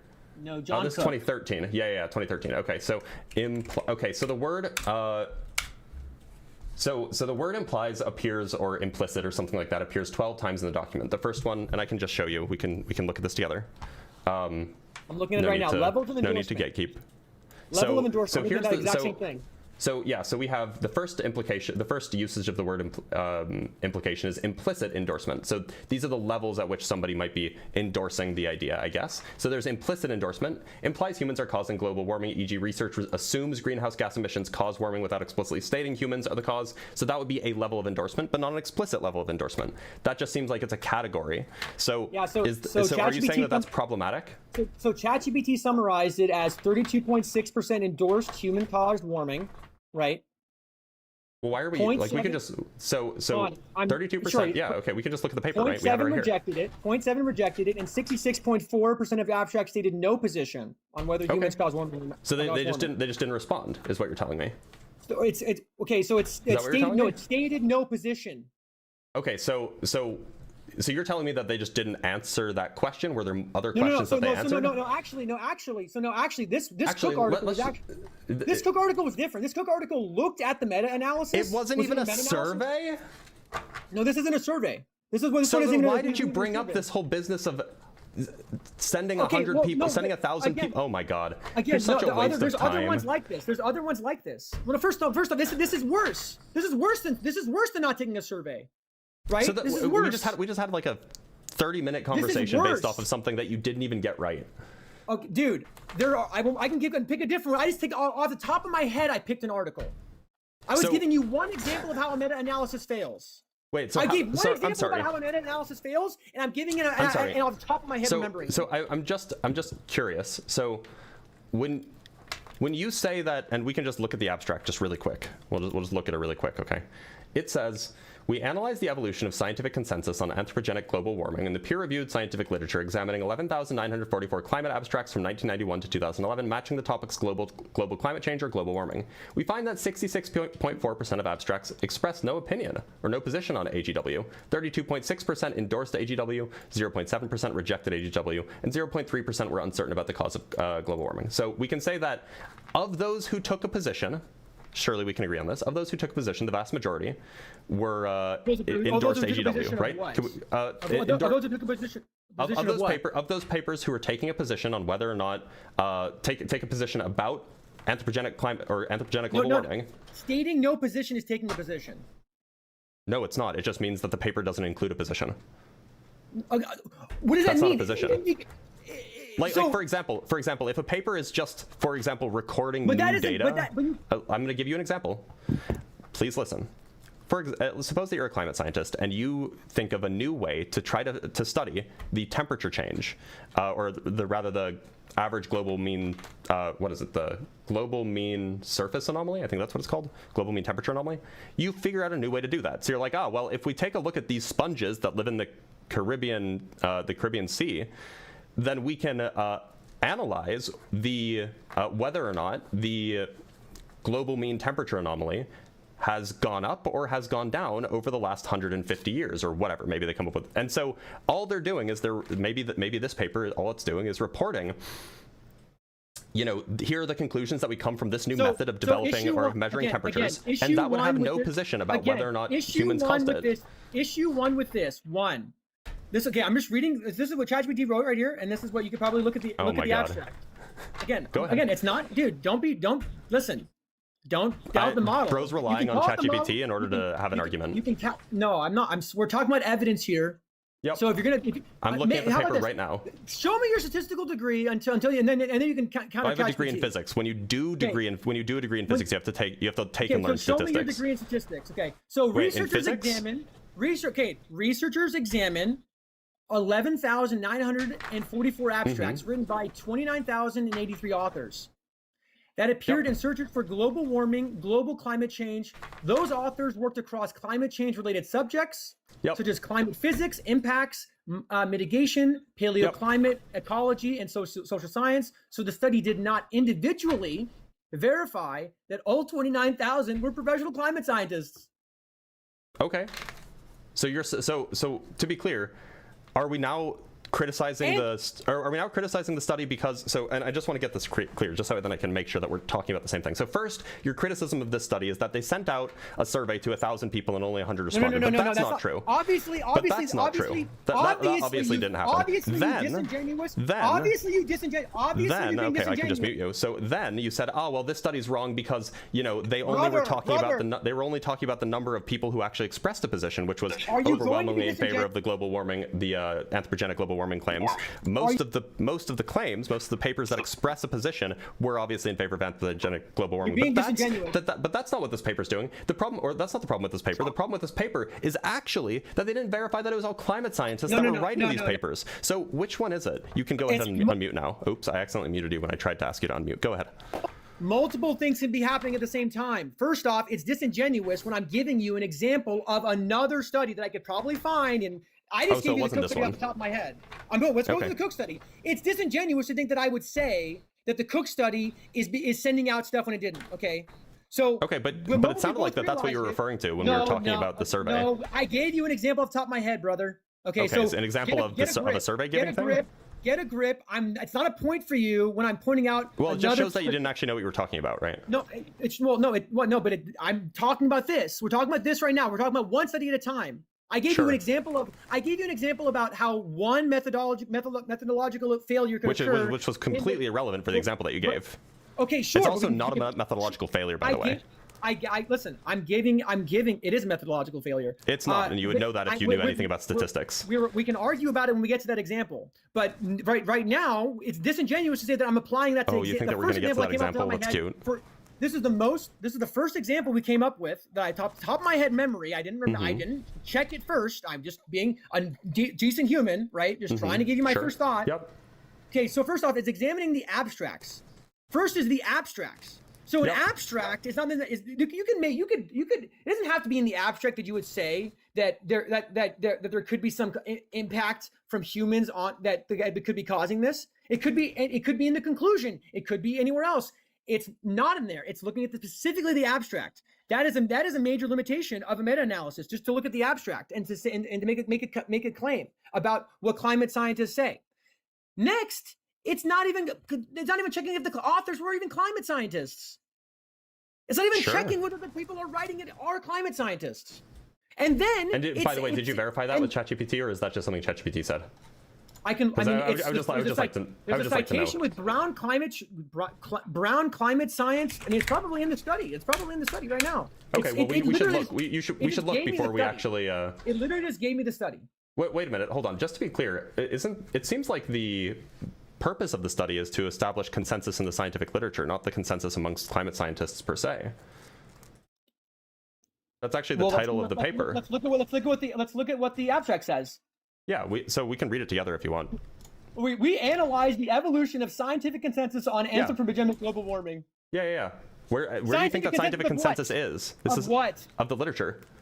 Of the literature or of the okay, no, that's not. In fact, they say it. We analyze the evolution of the scientific consensus on anthropogenic global warming in the peer-reviewed scientific literature. Scientific consensus is okay in peer. Okay. Okay, that's what it says in the abstract. No. I'm sorry, man, you just got blown out. You cannot read. We analyze the evolution. Read? Yes, no, you can't. I'm going to read it for you out loud. I'm going to break it down for you. We analyze the evolution of the scientific consensus. Scientific consensus is not the same thing in the peer-reviewed literature. No. It's the scientific consensus in the literature. Be quiet for a moment. Be quiet for a moment. I'm going to give my argument and you respond. Okay. Okay. Take a breath. Scientific consensus means people that believe a thing, right? It's the majority of people in a field believing a thing. That's what consensus means. And consensus doesn't mean there's no articles of consensus. Okay, now let's continue to read it. What? I'm sorry. Hold on. No. Hold on. I'm sorry. I'm cutting off there. If you want to establish what is actually, sure you are. If you want to establish what the conclusions are from the scientific community, what you would go is look at the scientific papers. In fact, that seems like a better way than just emailing a bunch of scientists, right? I know you're not finished, but you know what else we could do? I'm just gonna introduce something, just introduce a new piece of data just because it's interesting. So this is a paper from 2021 entitled Greater Than 99% Consensus on Human-Caused Climate Change in the Peer-Reviewed Scientific Literature. So let's just read the abstract quickly. It's not very long. While controls over the Earth's climate system have undergone rigorous hypothesis testing since the 1800s, questions over the scientific consensus of the role of human activities in modern climate change continue to arise in public settings. We update previous efforts to quantify the scientific consensus on climate change by searching the recent literature for papers skeptical of anthropogenic-caused global warming. From a dataset of 88,125 climate-related papers published since 2012, when this question was last addressed comprehensively, that's the Cook paper, I think, we examined a randomized subset of 3,000 such publications. We also used a second sample-weighted approach that was specifically biased with keywords to help identify any skeptical peer-reviewed papers in the whole dataset. We identified 4 skeptical papers out of the subset of 3,000, as evidenced by abstracts that were rated as implicitly or explicitly skeptical of human-caused global warming. In our sample utilizing pre-identified skeptical keywords, we found 28 papers that were implicitly or explicitly skeptical. We concluded with high statistical confidence that the scientific consensus on human-caused contemporary climate change, expressed as a proportion of the total publications, exceeds 99% in the peer-reviewed scientific literature. So how do they say that? By the way, they're talking again. They're talking about scientific consensus in the peer-reviewed scientific literature. So this is just another example of how when we're talking about scientific consensus, what we're talking about is the publications, right? No. Why do both of these papers use that language? Okay, again, I'm going to read the first sentence of the first abstract I mentioned here, right? We analyze the evolution of the scientific consensus on anthropogenic global warming in peer-reviewed scientific literature. So yeah, so the the clause on So what is the consensus is a parenthetical clause. No. So the consensus is consensuses are on something, that's the topic, and they're in something, Who's, meaning that's where the consensus is. Whose consensus? The consensus of the scientific literature. No, it's not the consensus. That's where the consensus is found, yeah. That's the whole point. The consensus is found within the scientific literature, and that is how you evaluate what the scientific consensus is. I don't think that's not what that is. A scientific consensus is the because they do the same thing in this paper too. By the way, they evaluate the scientific consensus. Listen. Scientific consensus can be informed by literature, but scientific consensus, specifically the collective judgment, position, and opinion of the vast majority of active, qualified experts. It is the so you want a survey, is what you're telling me? No. The consensus. Wait, do you want a survey to establish consensus? No, consensus. Is the experts. So let's go see if we can find a survey. So these papers aren't even talking about consensus in your view. No, is that your claim? So you're stupid. So you're stupid. Is that what we're doing? My claim is that you don't know what consensus means. I'm very worried for you as a scientist. That is your profession. You don't know what scientific consensus means. Or perhaps you don't. Scientific consensus means the experts' consensus. So it's the experts typically the personal opinions. Typically the personal opinions of the scientists align with the consensus as found in the literature. But if you want to find like a survey as found in the literature, the consensus. What is the scientific consensus? That's how you would establish what is the scientific consensus? Is it the literature or is it the experts? The scientific consensus is the mutually agreed upon position. Amongst the relevant experts. And that can be found in the literature.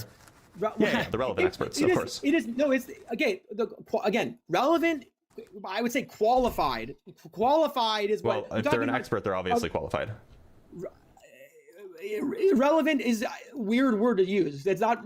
No. I mean, like there are experts who are not relevant. Like, for example... So scientific consensus is not defined by you having to put out a paper necessarily to be able to be a scientist, right? So if the scientific consensus... Hold on, I just want to pull something up for you because this might be funny. If a scientist can read an article and be informed by that article, right? Then they would have their opinion changed by the article, and then they would be part of the consensus. The base of knowledge, right? Yeah, and then informs the consensus. So that agreed upon scientific knowledge can be found in the literature. Right. The scientific knowledge can be found in the literature, but the consensus is not literature. The agreed upon scientific knowledge. That's how you can quantify it. So the knowledge can be in the literature, but the consensus is not the literature. The agreed upon knowledge can be found in the literature. The things that are agreed upon by studying the literature, you can figure out what's the agreed upon consensus. Listen. I don't have to ask. The knowledge is the knowledge. I get it that you're not a scientist, so you probably never read a paper in your life. But like one of the things that you do is like I don't have to get polling data. I don't have to get polling data from say other physicists to figure out what the mainstream view amongst physicists, what the consensus view is, if you will, amongst physicists about XYZ thing. I can just go read the papers and I can go look through. Consensus. Scientific consensus is an agreed upon position amongst the relevant experts. No, it's not. It's the experts. It's the specific. It's the judgment. It's not the personal opinion of these people. It's not. It is the expert's opinion. Consensus is the expert's opinion. I mean, look, if you want to use consensus in that way, be my guest. Opinion. But then you're just saying. But then why did you bring up a paper that, in your view, is not even evaluating consensus? No. What I'm saying is that this. Why did you bring up this paper if it's not even relevant in your view of the definition of consensus? What I would say is that this paper, which is one of the first papers that was establishing consensus. No, it's not. No. Again, I wasn't finished. You're interrupting me. It's not one of the first papers establishing consensus on a meta-analysis. Look, and I'm not a climate change survey expert, but I'm looking right here. I'm looking right here on a Wikipedia page, and it has surveys going back to the 1970s. What is the most notorious? Oh, so now it's most notorious, not the earliest. Well, I'm just saying we're talking about relevance here. There's a section on the 1970s where they talk about a survey of 24 experts. There's a survey in the 1980s. There's plenty of Is it- hold surveys on, in the 24 1990s. There's plenty of surveys in the 24 experts 2000s. in There's plenty of meta-analysis? surveys. There's plenty of surveys between 2005 and 2009. Oh, is a meta-analysis what you need? Because a meta-analysis is an analysis of the literature, not a survey. So is a meta-analysis what you need in order to figure out scientific consensus? No, well, I mean, a meta-analysis is a tool to be able to figure out scientific No, consensus. it wouldn't help you because that would just be reviewing literature, not actually asking the scientists. Well, According to you, you can't figure out what the scientific consensus is unless you do a survey. So so I agree that it would be inappropriate to make. So then so why are you talking about this meta-analysis, which is irrelevant? The left adopted this, saying that 97% of climate scientists think that they got it just from this one paper. No, I'm saying this was the notorious thing that notorious amongst two. I've never even heard of this paper. It is okay. You want to ask ChatGPT right now? What's the most notorious climate scientist paper and see this pops up? Want to do that right now? What is the most notorious climate science paper? Most notorious climate science meta-analysis paper. Oh, okay, so this is the climate science meta-analysis paper. Sure, yeah, you can Google that. You can punch the ChatGPT. I'd be curious. But again, according to you, meta-analyses are irrelevant. So I don't know why that's useful for us figuring out what the consensus is. Well, no, because I was just saying that it was relevant and it was being used. It was popular. It was being used. But it was being used by the left. Who was using it? So I would say it's can you give me examples of anti-science. people who are using it? So again, well, if it was the most notorious, would have people used it? Not necessarily. Notorious could also be referred to the amount of people who cited it, for example. And it does seem to be very highly cited, like academically So if it's cited. cited, then that's notorious. What do you mean? Well, no, I just told you. so you're equivocating on the word notorious. On the one hand, you're saying that it's notorious as in it's highly cited amongst academics. On the other hand, you're saying it's notorious in that left-wing people use this as part of an argument. Those are two different things. Something can be highly cited amongst scientists and still not be highly used, as an argument amongst. They can both be true, but they are not. They both can be true, but they don't both have to be true. So I would say both are true in the sense that okay, well, can you demonstrate that both are true? Because I've talked to plenty of lefty people who are pro climate science. I've never heard anybody bring up this meta-analysis before. Well, we can go ahead and ask and see how often this is sorted and sourced and see and compare it, right? Well, it's been cited by scientists like 12,000 times. Yeah. It has a ton of citations, but that's different from having left-wing people citing this as their main evidence that there's a climate consensus. Well, I mean, obviously it's 20. Have you taken a survey to establish amongst left-wing people that this is indeed the most notorious piece of data? Dude. So is there any consensus that this is in fact the most notoriously used climate paper to prove that the scientific consensus is that 99% of climate scientists agree that humans cause climate change? Is there a consensus on that? No, I wouldn't say there's a consensus on that. It's a difficult. So you don't even have any evidence for this claim, do you? I mean, evidence. I remember it, and I can probably look it up, and we can see that it's well cited. You know, there's a lot of circumstantial evidence, so that is evidence. Okay, what's the circumstantial evidence? Well, it's cited a bunch. Cited a bunch is not that's not evidence that leftists are using this. What are you talking about? Well, how is that circumstantial evidence for that?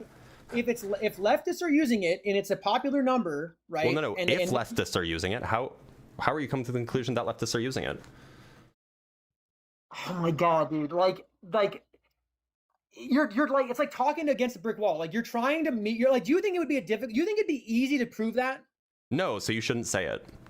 No. But I remember seeing it being used. So your anecdotal experiences are evidence now? That is it evidence or not? Is what evidence? Your anecdotes? Is anecdotal evidence? Well, okay, sure. It's weak evidence. Yeah. So you're stupid.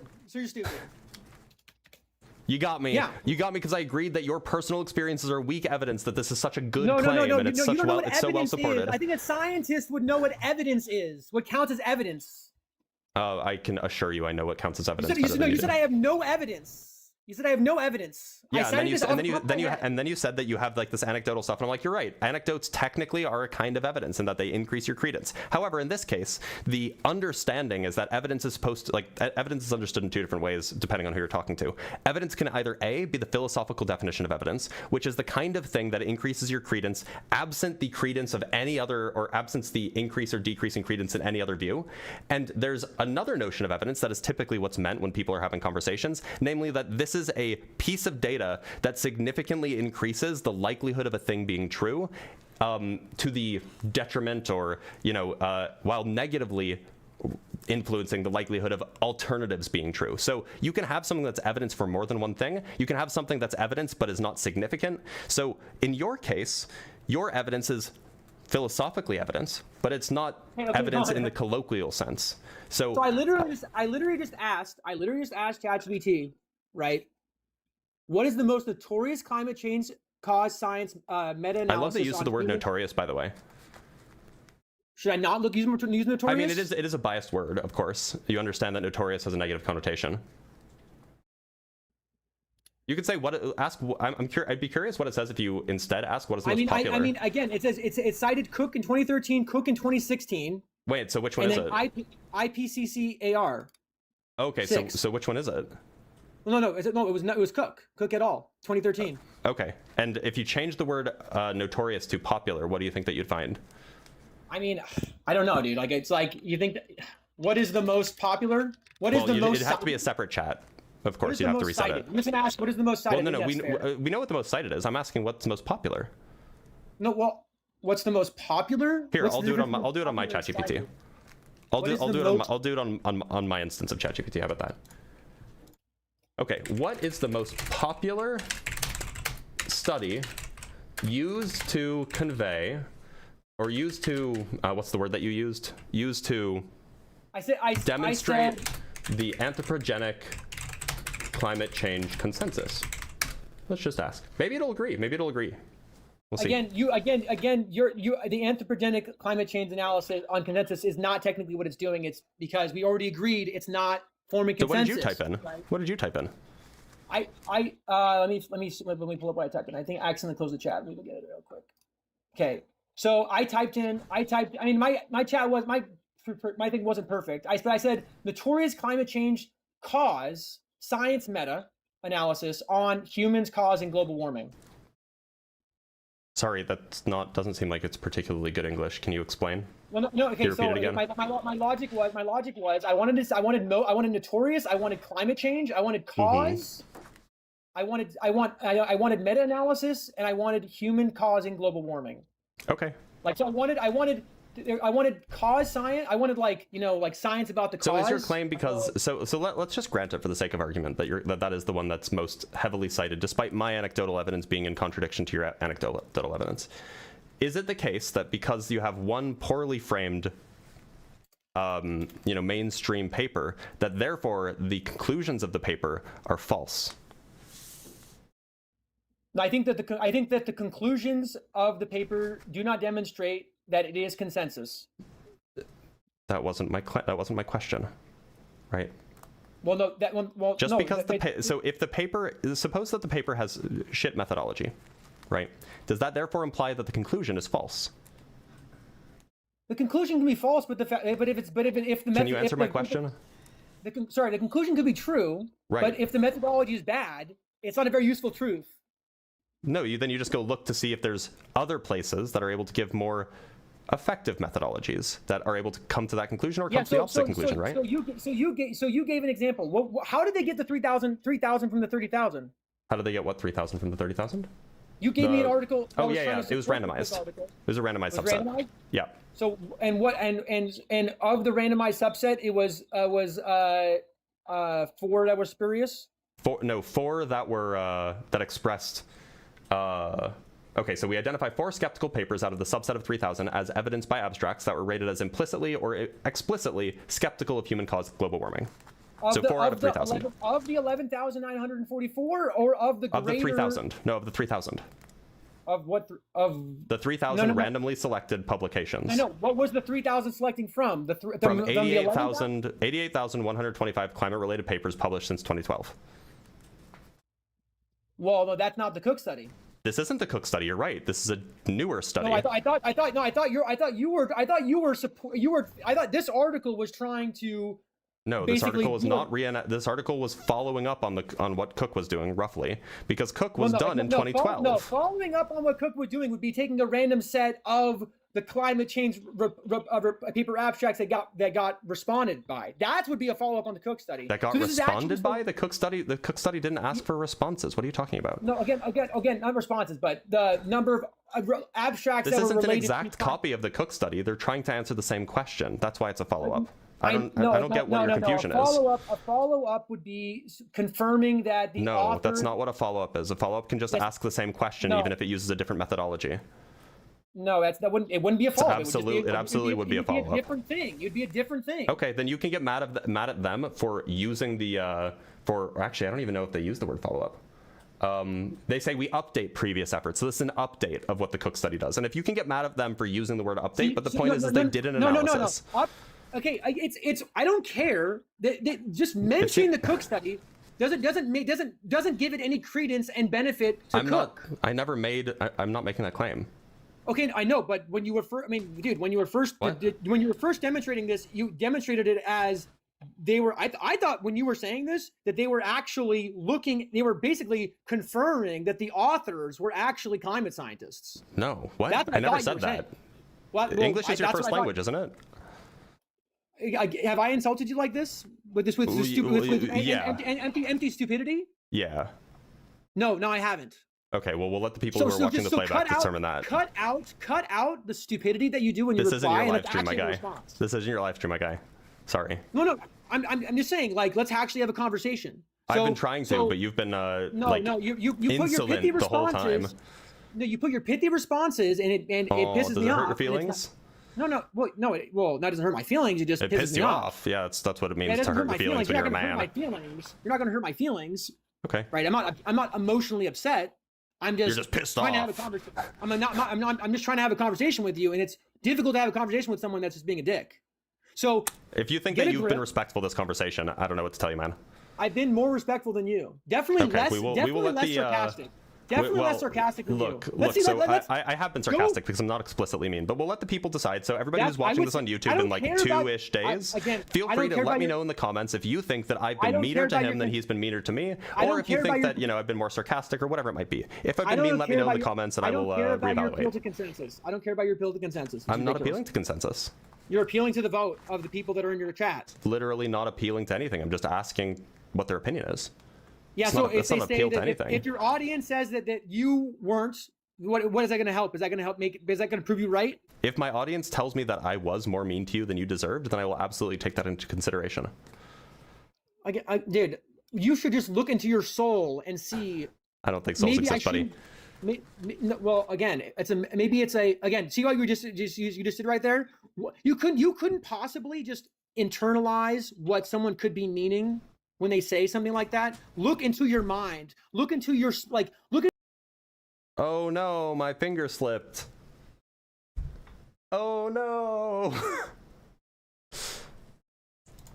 What are the chances of that?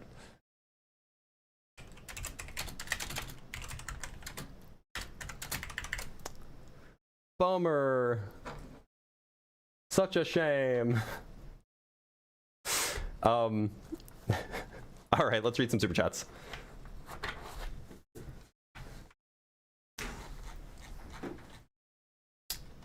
Scroll up. We have to scroll up quite a bit. Thank you guys for being so generous, by the way.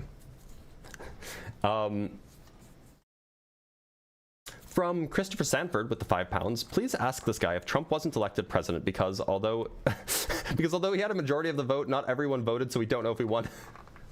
That would have been so good. I wish I'd seen that. That would have been so funny. I think that he would have responded. He's like, well, that's not how our electoral system works, but it would have been funny anyway.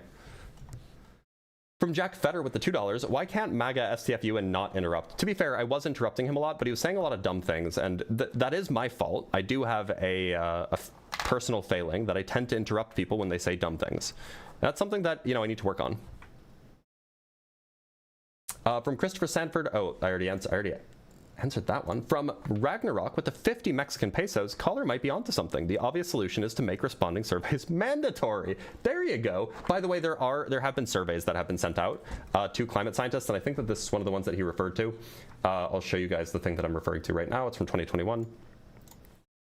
Consensus revisited, quantifying scientific agreement on climate change and climate expertise among Earth scientists 10 years later. So here they sent out a survey to 10,929 to participate in a survey. This is a verified email list of geosciences faculty at reporting academic and research institutions, and they got 2,780 responses. They found that as well as a binary approach classifying someone as expert or non-expert, we also looked at expertise scale. We find that agreement on anthropogenic global warming is high, 91% to 100%, so they're including their error bars, and generally increases with expertise. So I imagine, and we could look into this deeper, but you know, the call's over. The point of expertise is that you might want to, like, graduate students can be climate scientists, but they don't have the expertise of like a full professor, right? Out of a group of 153 independently confirmed climate experts, 98.7% of those scientists indicated that the Earth is getting warmer, mostly because of human activity such as burning fossil fuels. Among those with the highest level of expertise, independently confirmed climate experts who each published 20+ peer-reviewed papers on climate change between 2015 and 2019, there was 100% agreement that the Earth is warming, mostly because of human activity. So, I mean, it is just the case.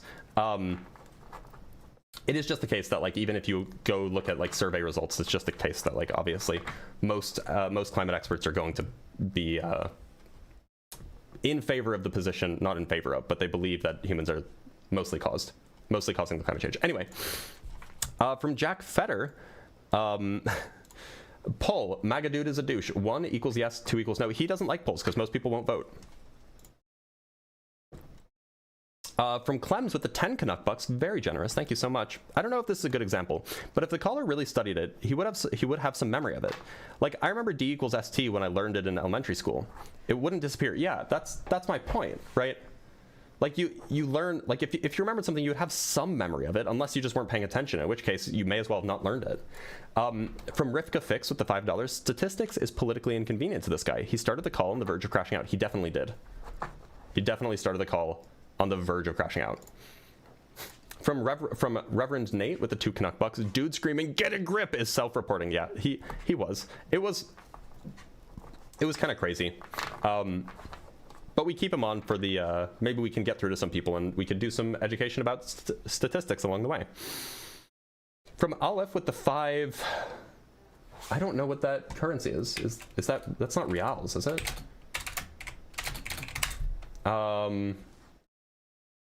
Brazilian, oh, they are, oh, they're Brazilian reais. Okay, so I was right. Thank you so much for the $5, by the way. Crashed out under 0 pressure. He did. He came in crashed out. From Joe White with the $5, the consensus is worried for you, Blitz. They are. You guys are. I'm sure you guys are.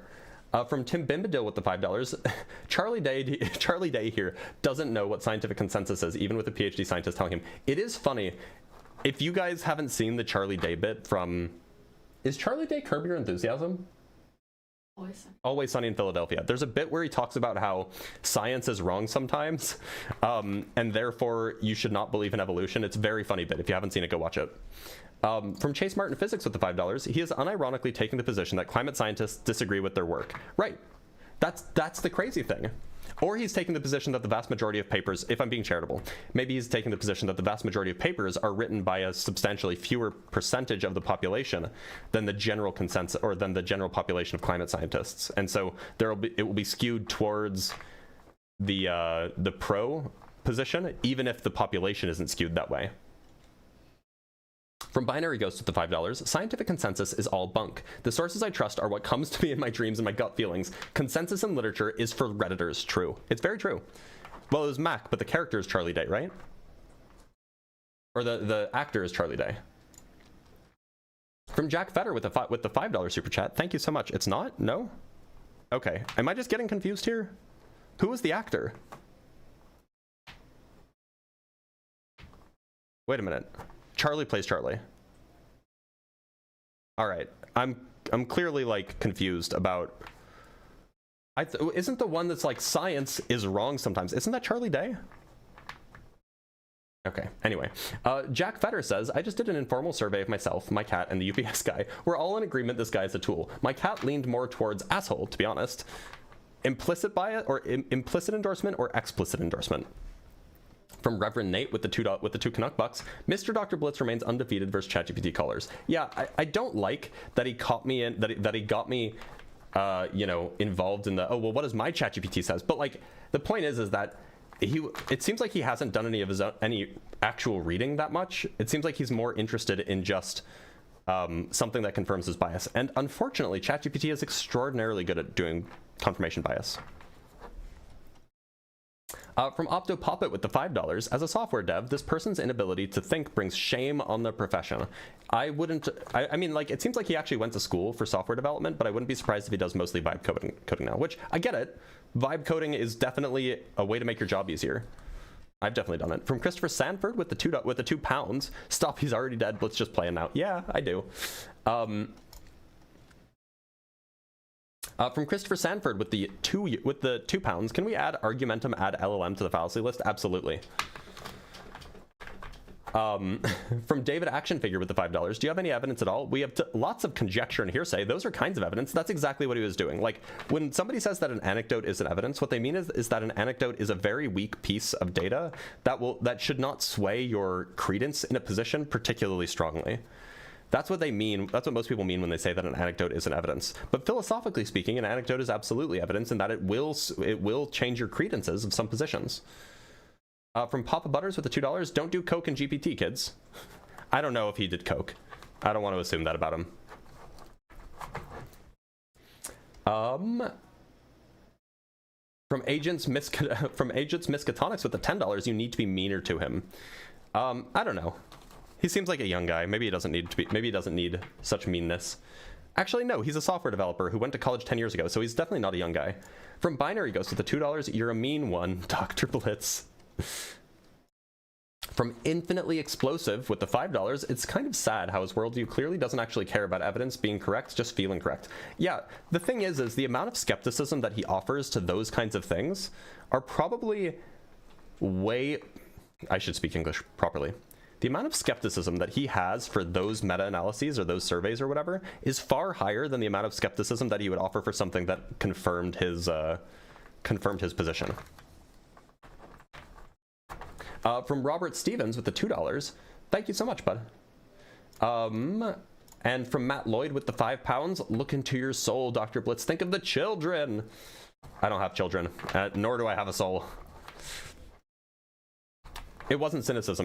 Well, okay, it's cynicism masquerading as fake skepticism, which is generally pretty common amongst science deniers in that they find something that disagrees with their cognitive bias, and then they basically try to find any flaw that they can find in something that disagrees with them so that they can discount it and say, I've done my research. This is disproven, right? So it's just rough for science deniers. And now Nate is in the chat saying, you ran away. No, Nate, I end the live streams at noon. And you were on for an hour. So that's why you got kicked off. Because it's time to end the live stream.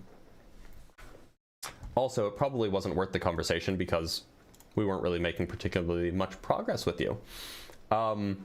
So, y'all, I am going to end the live stream here. If you want to support me, there's ways to do so.